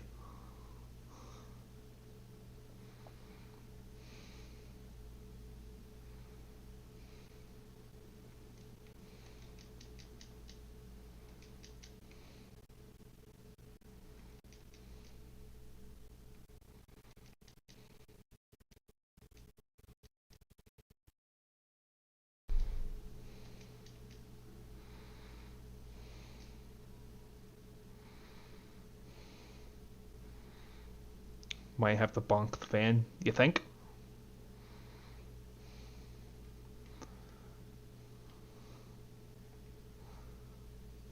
There's a chest up there.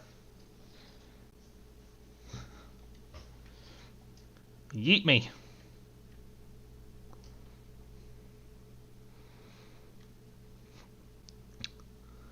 There'd be a key in this chest.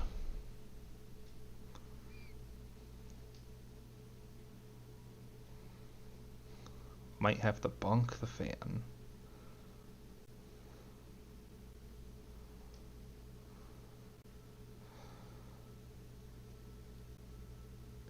Basically, every enemy in this game is allergic to water.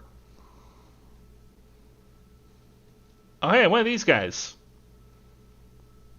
I guess arachnophobia warning. Although Karn is just gonna keep it in the corner. uh,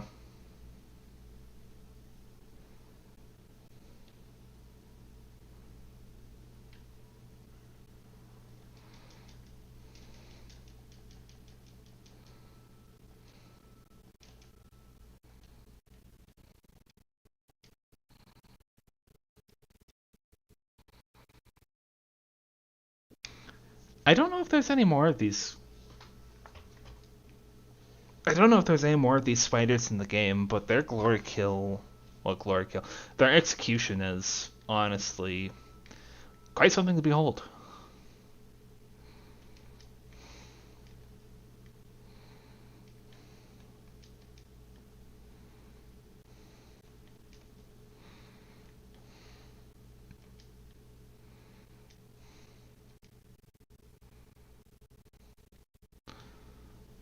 Yeah, so yeah, they are Sonic from that one Sonic game. Yes.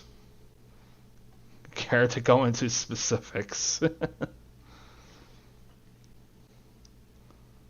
there's a ball thing here, but I think that door is too small for the custodian to get through.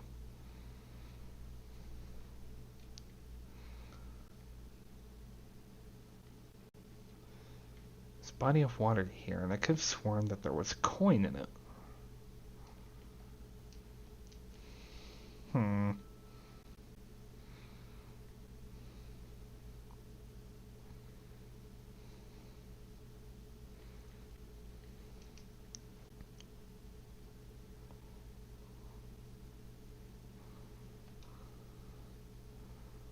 Smash. So yeah, we too big. We too thick.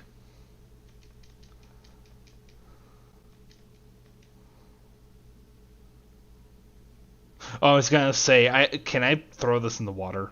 Because I really freaking hope not.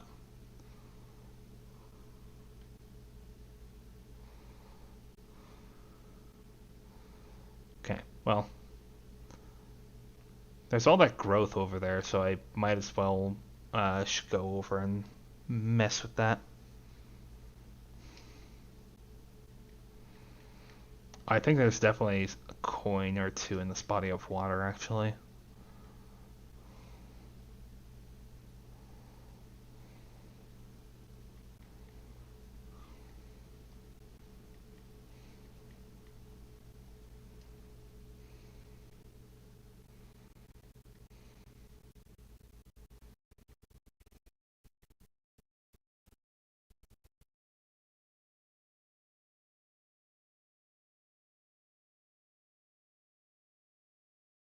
Do do do do do do do do do do do do. Away I go.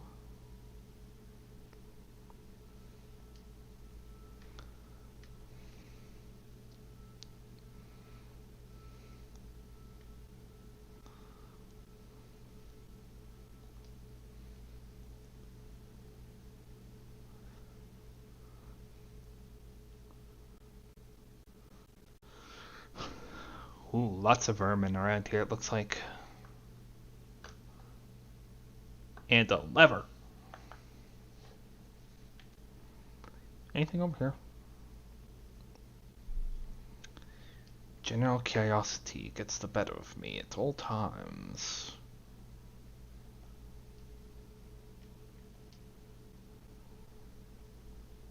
Though if I dive down here against this... Well, I could have sworn there's a coin down here. There's a coin down here. I just had the wrong spot.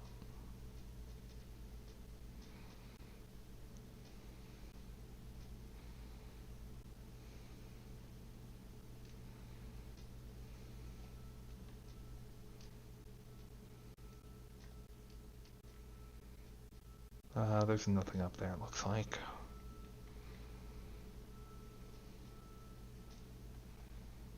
Oh, come on. There we go. Up I go.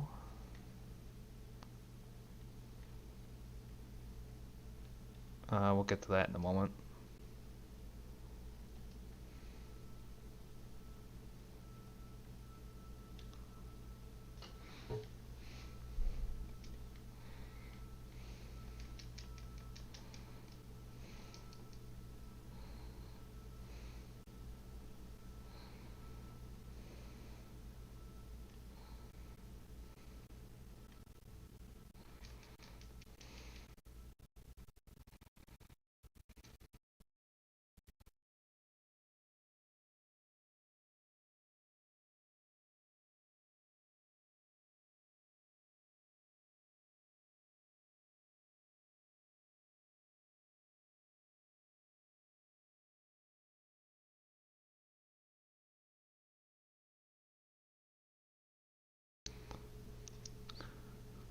Plus the rains down in Africa.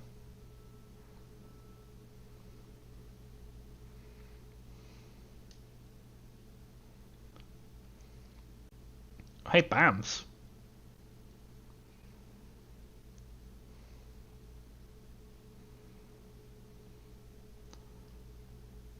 We have activated industry.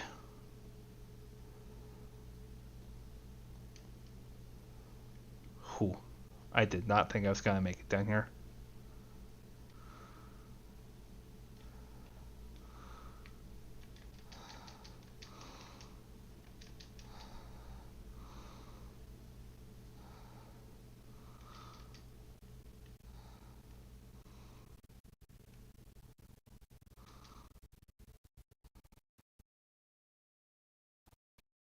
Having fun.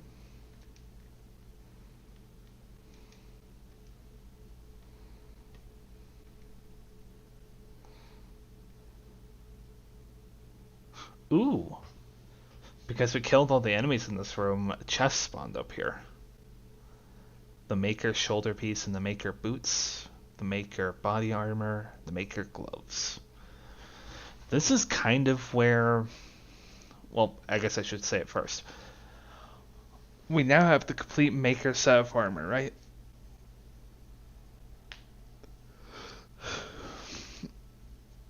Now, this Maker set of armor was a DLC set, so you had to actually buy this separately.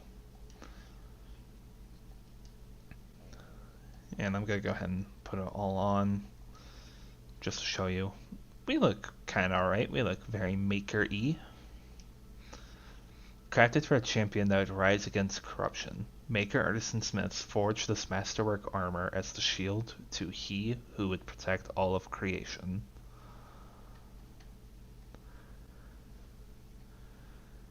And yeah, that's the description on all of them except the scythes.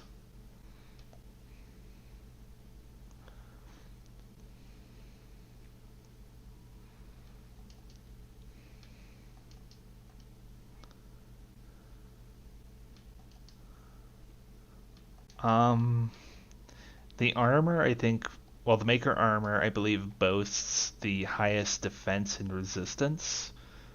So early game, if you're having trouble with stuff that is like constantly lighting you on fire, constantly freezing you, which I don't know why you'd be struggling with that at early game, that armor could help you out because resistance really kind of dictates how much damage that does to you.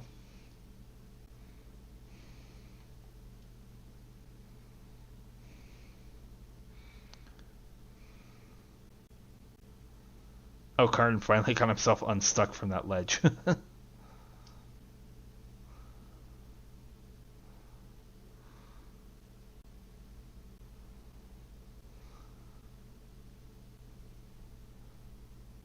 Oh my gosh.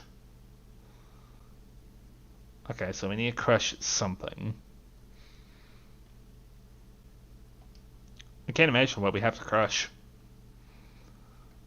Because this guy can't fit through that doorway, only a ball could. And guess who has a ball?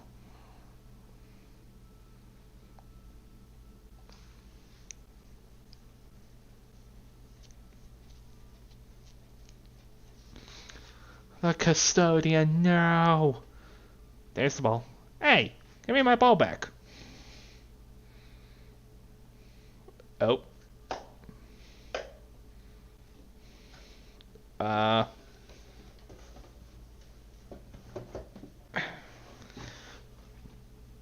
Sorry, a little bit of a drink break. Okay,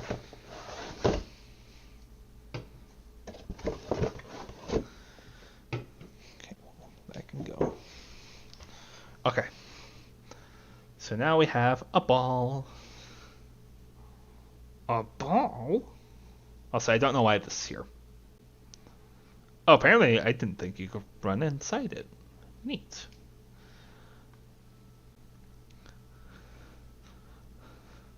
I have a ball, Eddie! Oh, oh, oh, oh, oh, oh. Give me your ball.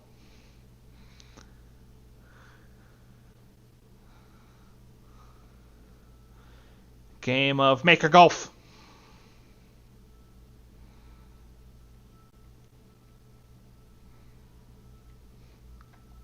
Also, don't at me, but I love playing golf with these things. Just trying to see if I could shoot it into the receptacle.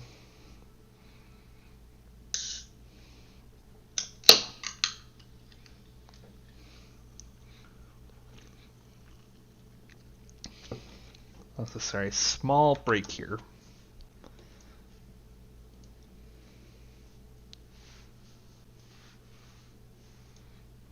As I just look at the socials.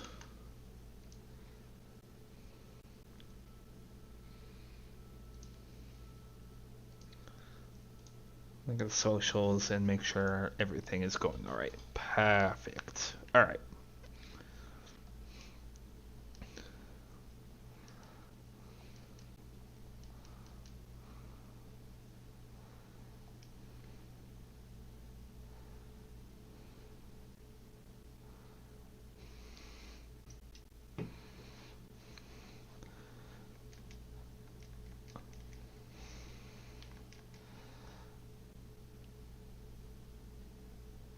Hat Kid, I don't know if this is intentional, but your username and picture really makes me want to go back and play A Hat in Time. And yes, I did play that. It's on my channel if you want to go look at it.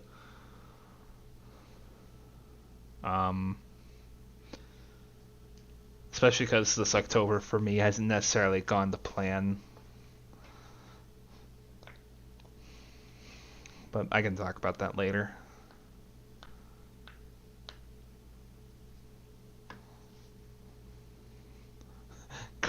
Karn. He has to run all the way over here. There we go.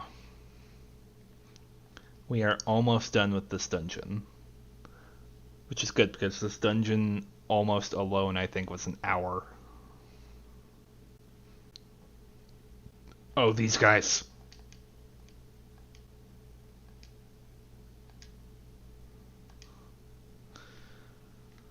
These are enemies that can royally mess you up if you're not careful. Because they can freeze you, and that freeze does a lot of damage.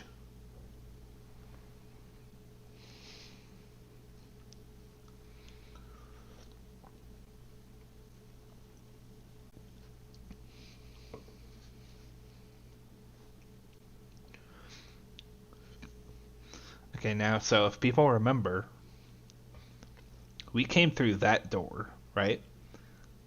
But Karn can't lift that door open, not to mention he's carrying a crystal, so that might make it hard. So we need to exit through this way. Through here. Oh, you know what? Actually, hang on. I did do my patented check the body of water for coin magic. And I'm fairly sure there's coin in here somewhere. Coin. Where are you? Coin.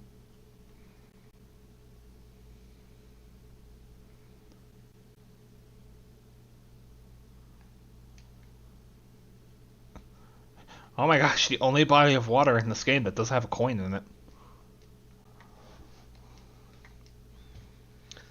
Capitalism is sad.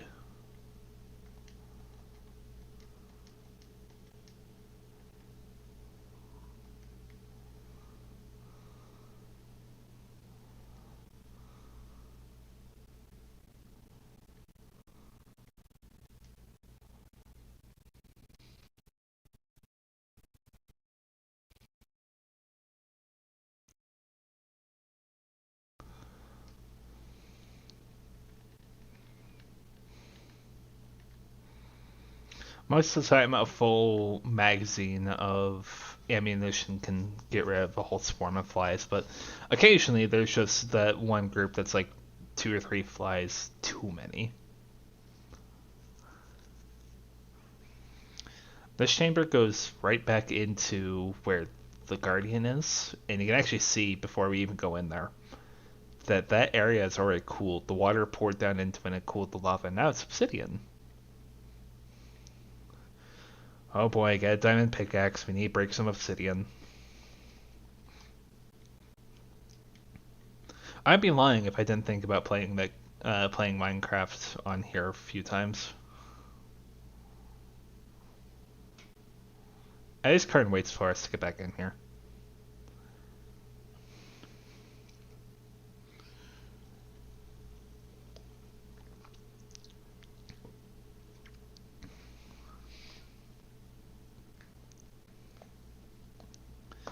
Two down, one to go. And thankfully, because we have all this obsidian here, we can actually get over here and do fastball.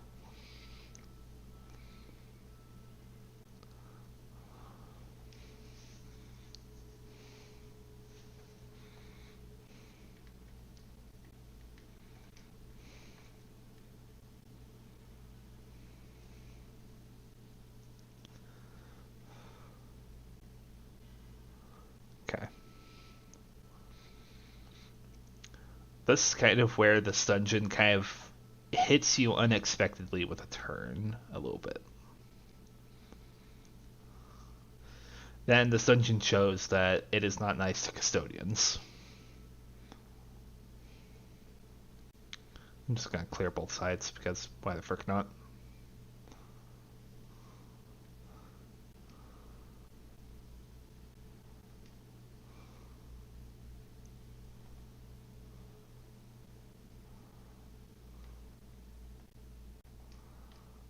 Go ahead and get back on our custodian friend, and let's turn around the corner and find another. Oh my goodness.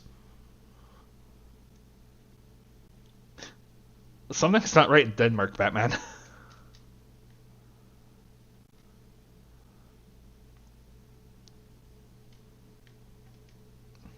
I usually like going through this room and actually clearing it as much as I can of this crystal because it is oddly satisfying clearing out this much crystal.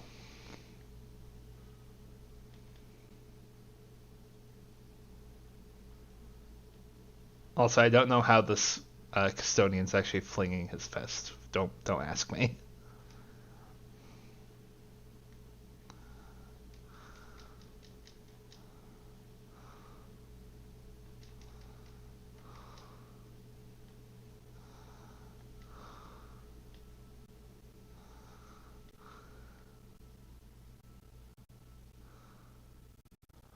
I wonder if that does damage. The custodian throwing his fist like that. And yeah, I think we're at the extent of how much damage I can do.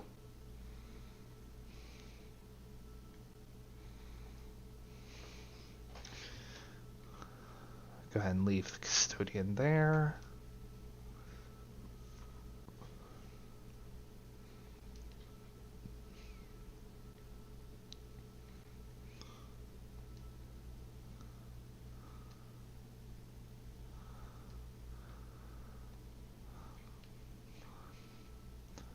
Also, kind of keep in mind what they've cemented in place for the Maker Heartstones. The essence of a Maker's Heart. Oh, hey, easiest one obtained so far. There's something deeply wrong with it.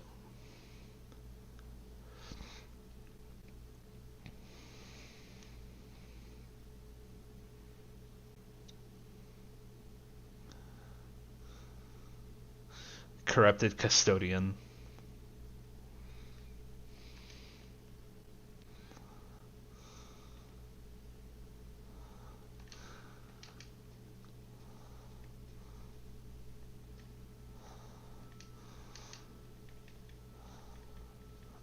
Youch.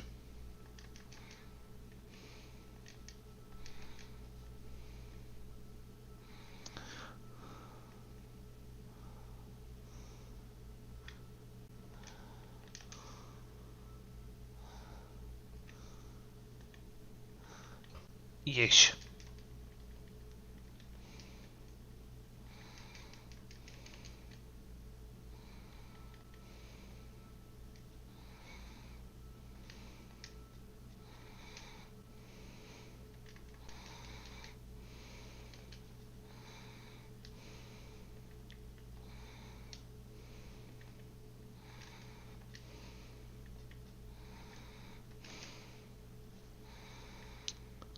Woo! Didn't get to see execution on that guy. Thank you, Karn. Grim Hammer of Lightning. Damage slow 204 to 244. Lightning damage 68. Health on crit and wrath per kill. I like seeing the wrath per crit part.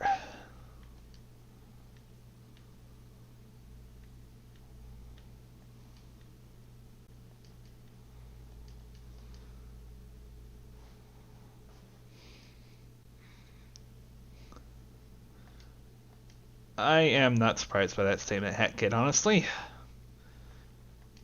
Minecraft is referenced in, like, everything. Oh, so... this is actually funny. This is where you kind of gotta pay attention to weapon possession. Because you can see here, either wrath per kill from 26 to 30, or critical chance from 15 to 13%. That is kind of... This is like the thing that I don't know if that's actually intentional. I imagine it is, because like you can like click through and see like, oh, critical chance, but not even look at the numbers. And these sides are as good as we're gonna make them.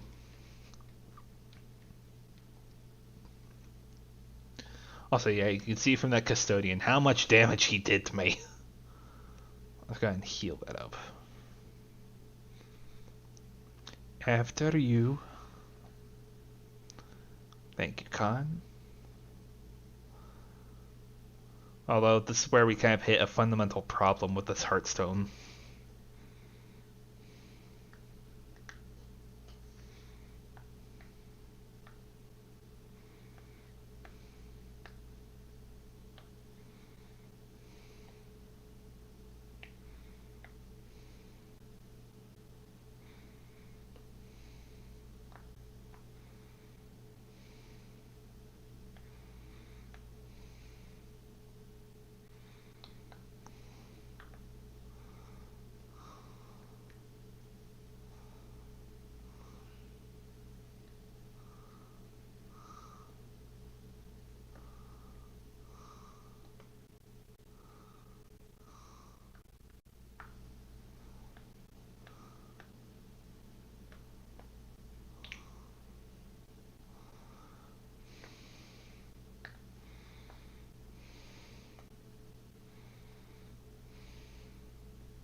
This guy's strong enough to break obsidian.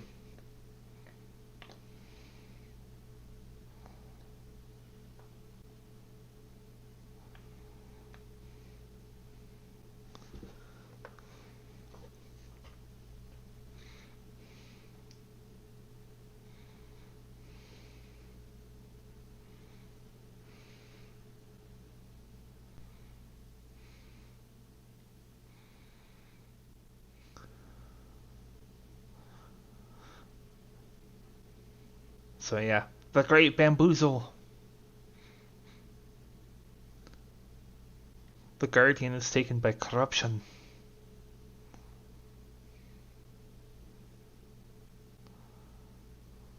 Oh yeah, it's just missing geometry. Also, I realized I forgot to go back over here and grab this.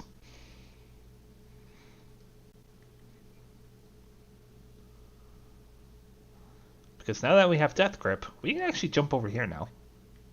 Whoop.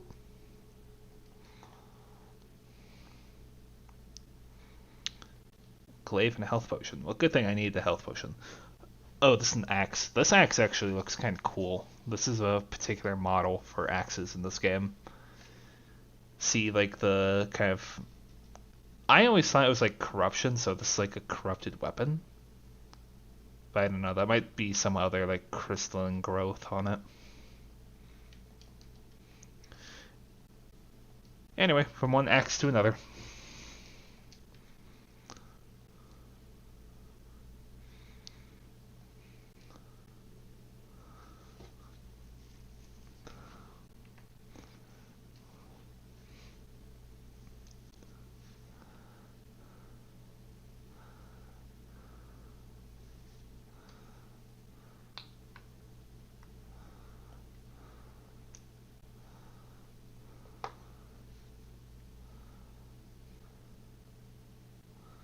The bagpipes of war are sounding.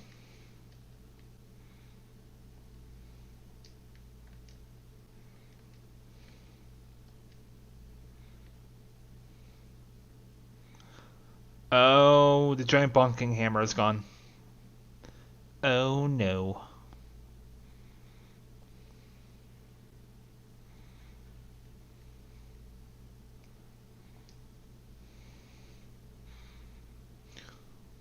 Deltarune calls Minecraft Minecraft.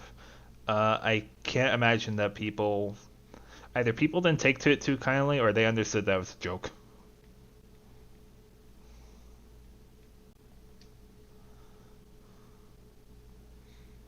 And yeah, as we get out here, you kind of see like the path of destruction that the Guardians left in his wake.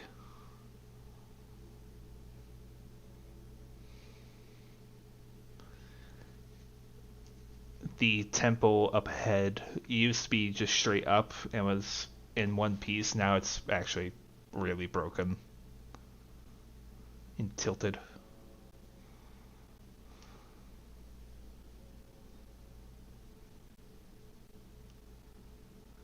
I'm surprised you're still standing. I'm surprised the Guardian didn't immediately like smash you with a hammer.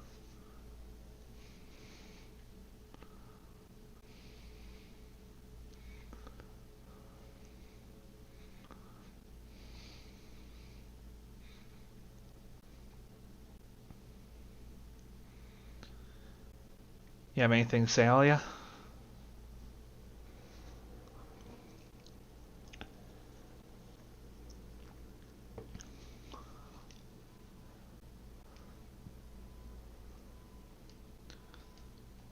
Yeah, no, she has nothing else to say. Valis man of few words. Fare thee well, writer.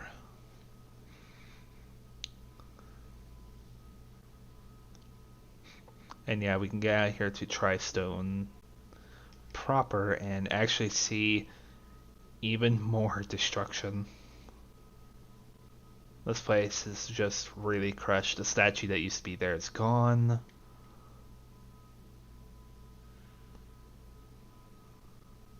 The statue here of Stonefather is completely destroyed. These steps are gone. You anything to say, Miria?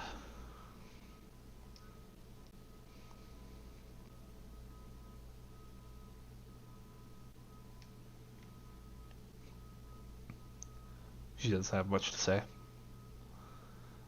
The temporary forge that Alia and Valis were using is also shattered.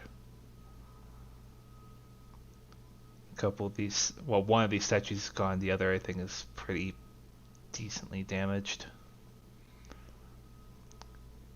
Thane here.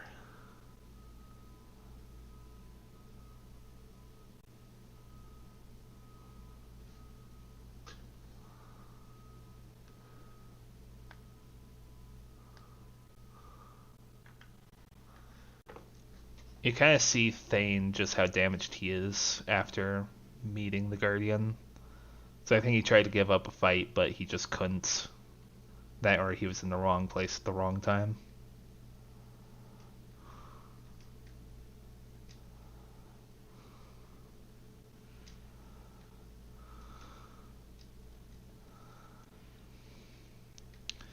Also, technically, all of these barrels and pots have respawned, mostly because this is technically a new map we loaded onto.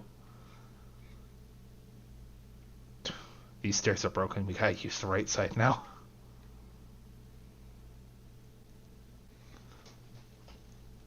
Although, quite honestly, this leads into probably one of the most well done boss fights in this game, honestly.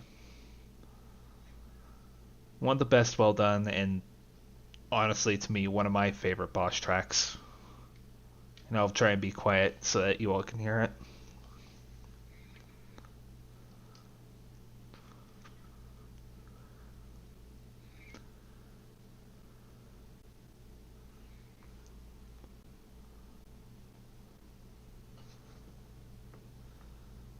The Guardian.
Youch.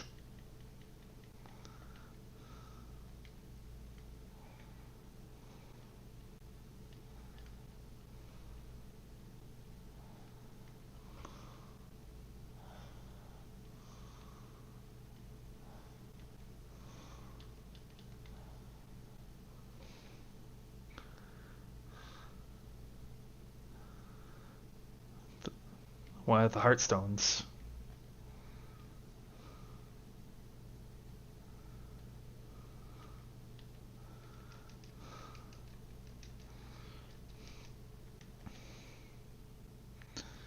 So even though we can break the Guardian, we could break each of his limbs, but we can't necessarily kill him in this state as long as those Heartstones are in one piece.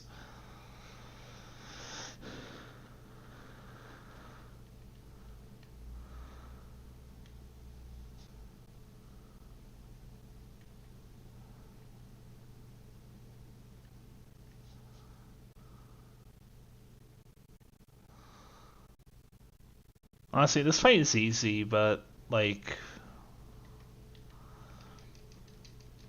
it's so short but so well done. It kind of plays out similarly to Shadow of the Colossus if you've ever done that.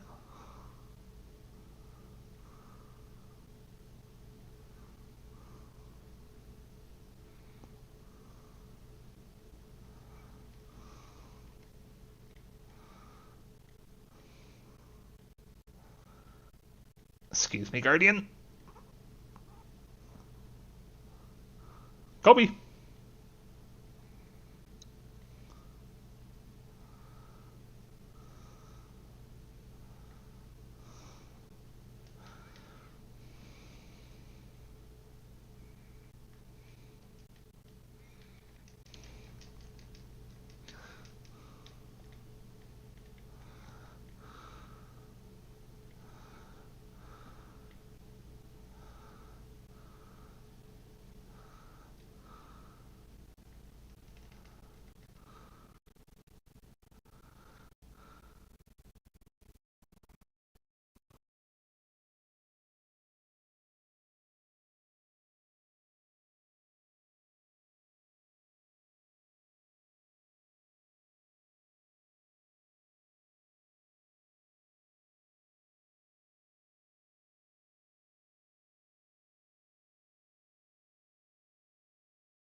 but he's not done yet.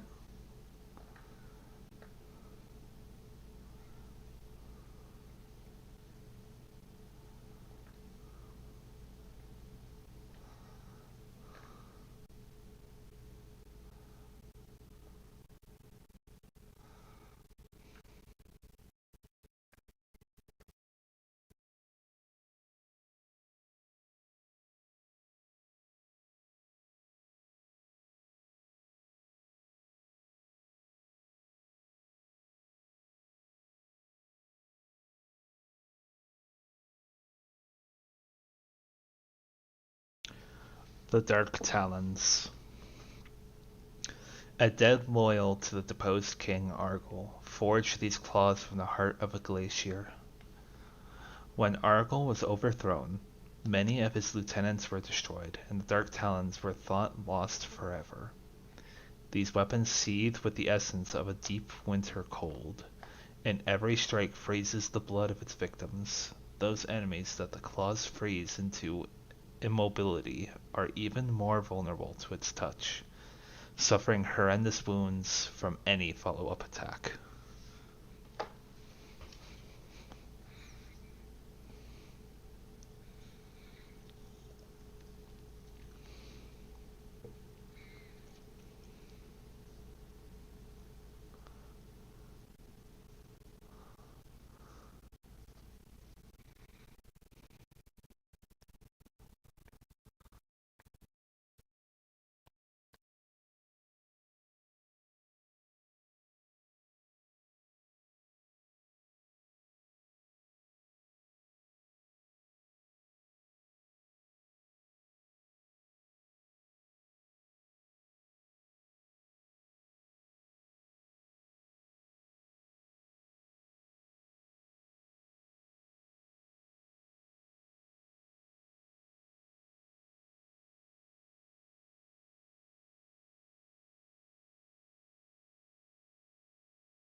Has left a gift for you. Check the one map for tome locations. Heart of a Mountain. 6,000 gold, 1,200 experience. We will go there, but I'm going to do a little bit of last cleanup while I'm here. There is 2 chests that I can now go get because now I have Death Grip. And actually, because we have Death Grip, we also have a new side quest that we can go do, but I'm not going to go do it right now, unfortunately.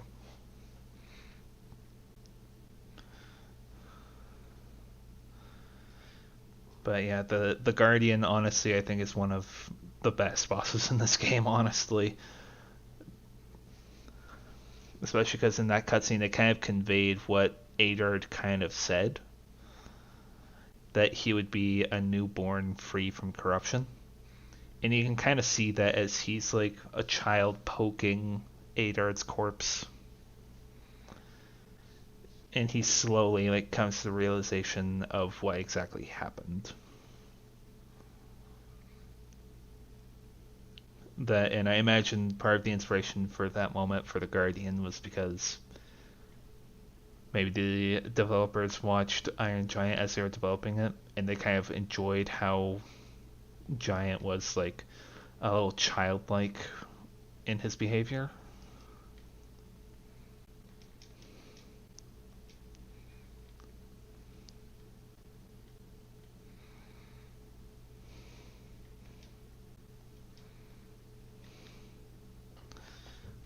No problem. Alright.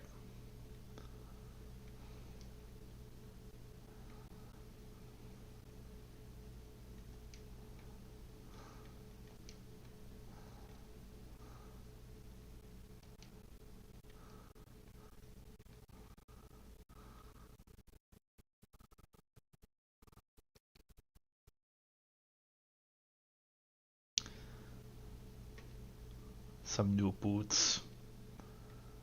Yeah, there's Dark Talons. Which you kind of see, they have some arcane attached to them, but their damage isn't very high. That's mostly because they're a fast weapon. But the Ice Touch ability just means that it will deal more damage to enemies as they remain frozen and suffer multiple hits from it.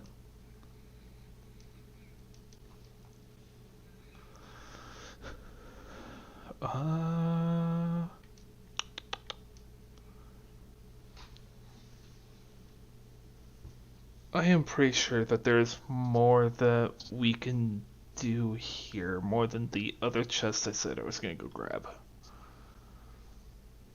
There's actually two chests back that direction. Okay.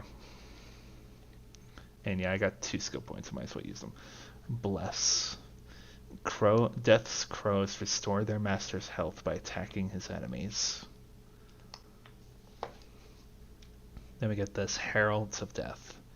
The summoned crows restore Reaper energy to death with every strike.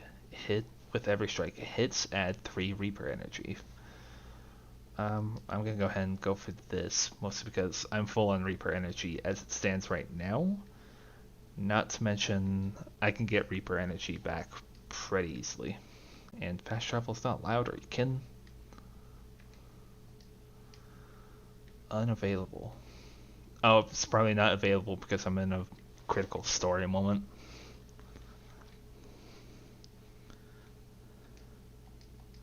Yeah, so I actually got right there myself. Jeez.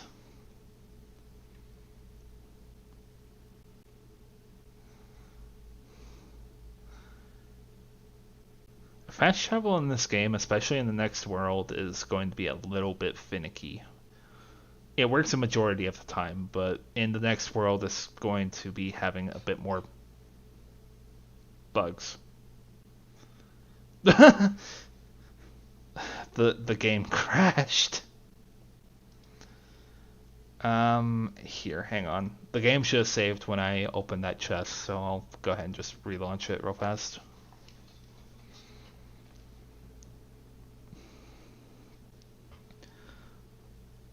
Although I guess I can also show that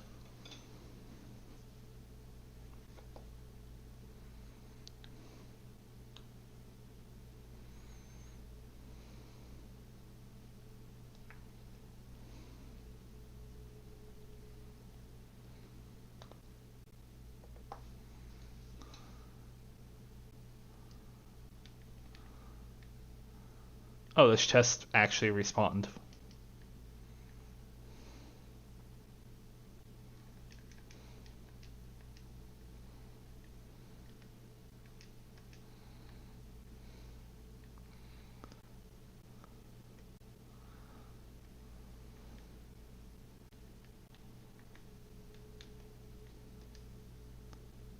I guess I did lose that cover.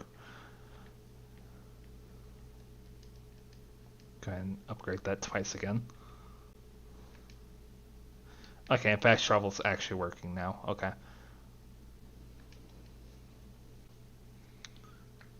Yeah, I don't know why that crash happened. It's weird. Also, let me actually make sure. Hang on. There we go.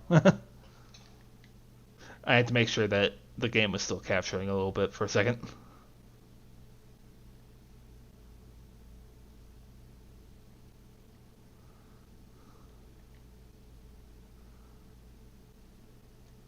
Holy crap. Okay. I think I can do this.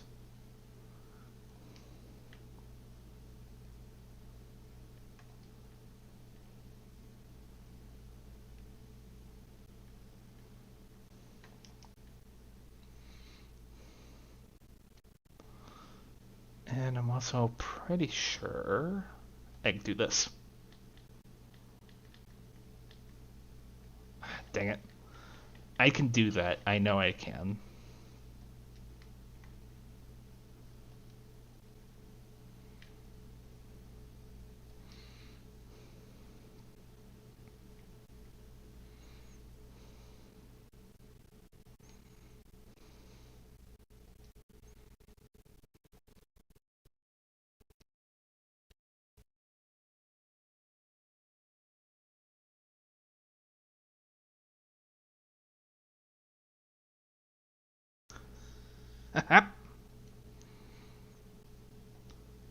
Okay, so I didn't actually need to jump. I just need to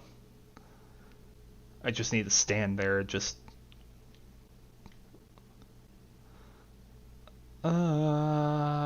Brain. I've beaten this game a lot. like, trying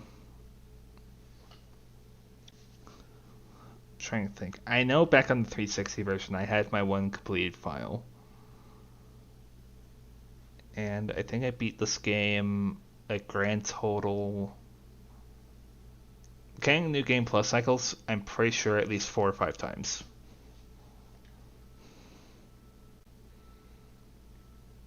So I am reasonably sure. I'm reasonably sure that I've beaten this game a lot.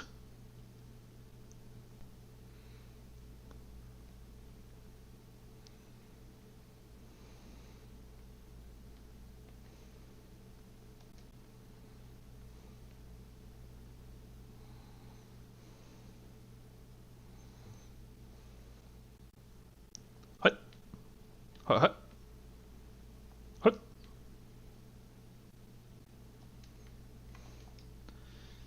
We can get this chest now, which was just gold. We can get that just gold. Actually, it's just coin. And actually, now we can go in here and actually get a thing that we did way back last time I streamed, but we couldn't actually get up to it.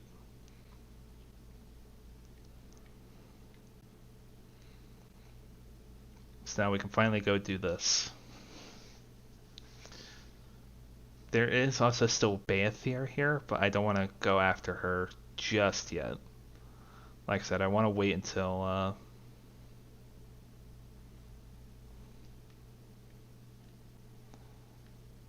Oh, nice. To be fair, Hat in Time is a fun game, so I can understand why you would beat it like 3 times. And my axe.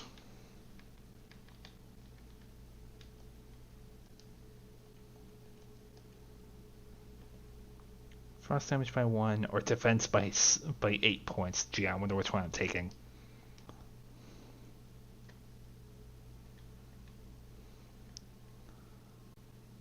Okay, and I think that's all we can do here right now.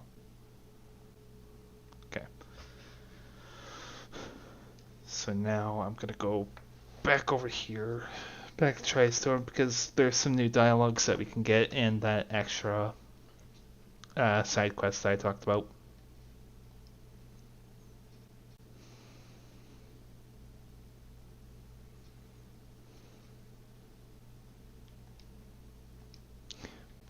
Thank you, old man.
kind of an interesting concept.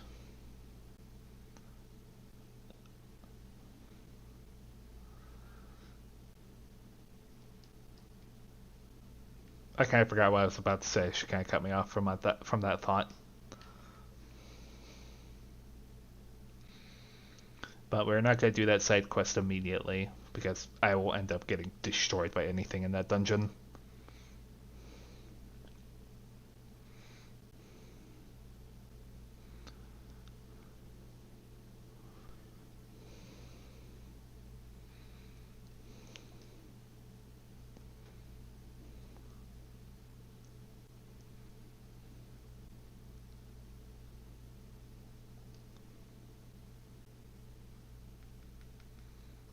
There are lots of new items.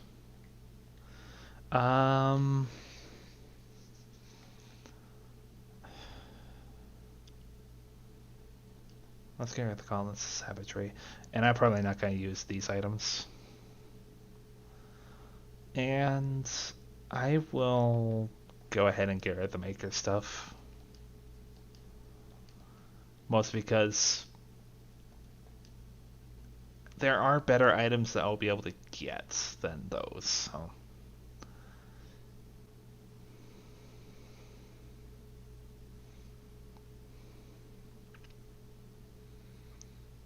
I can imagine, but I can't imagine why the co-op would be like the limiting factor there.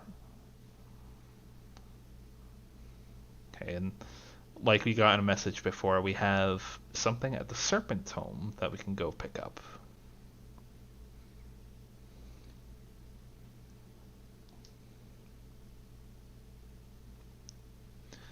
Gift from Anonymous. I offer you this invitation to compete in the Crucible. Eternal glory awaits you upon completion, if you survive. Seek me out to accept my challenge. Note, you can reach the Crucible by fast travel through the map interface. The Fool. Upon a new adventure, all is unknown. The traveler starts the Fool, gaining knowledge as the path is revealed. The Crucible has been unlocked on the world map. Take with you this card and discover the identity of the sender and their motivations. That's going to be something else I'm going to do later, but not right now.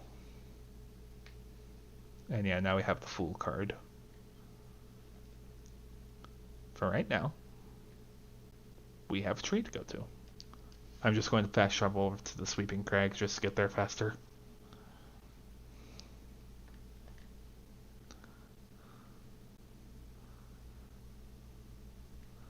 And also now, this area is largely changed from how it was before.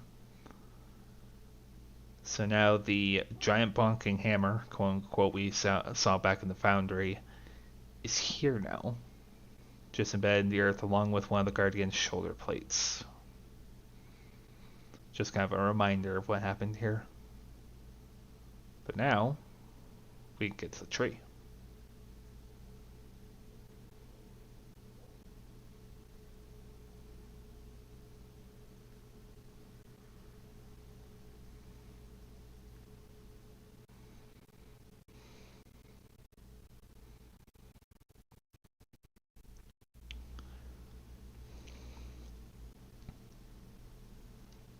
The Tree of Life. So close yet so far.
The Tree of Death.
An excellent segue into what are you?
Ostagoth, I think, is much more on par with other merchants in this game.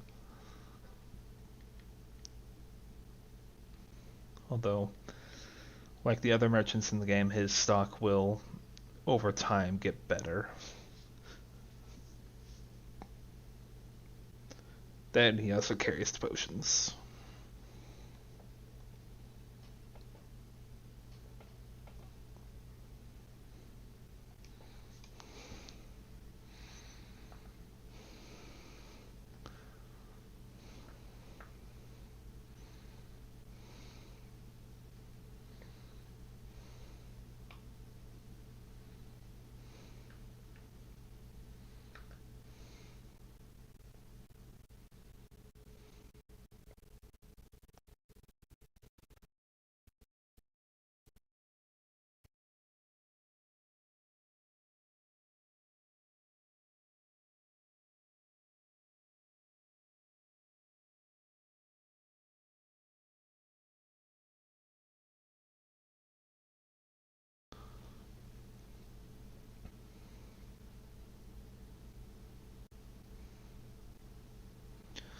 Relics of Etsugoth, Renegoth, and Kogoth.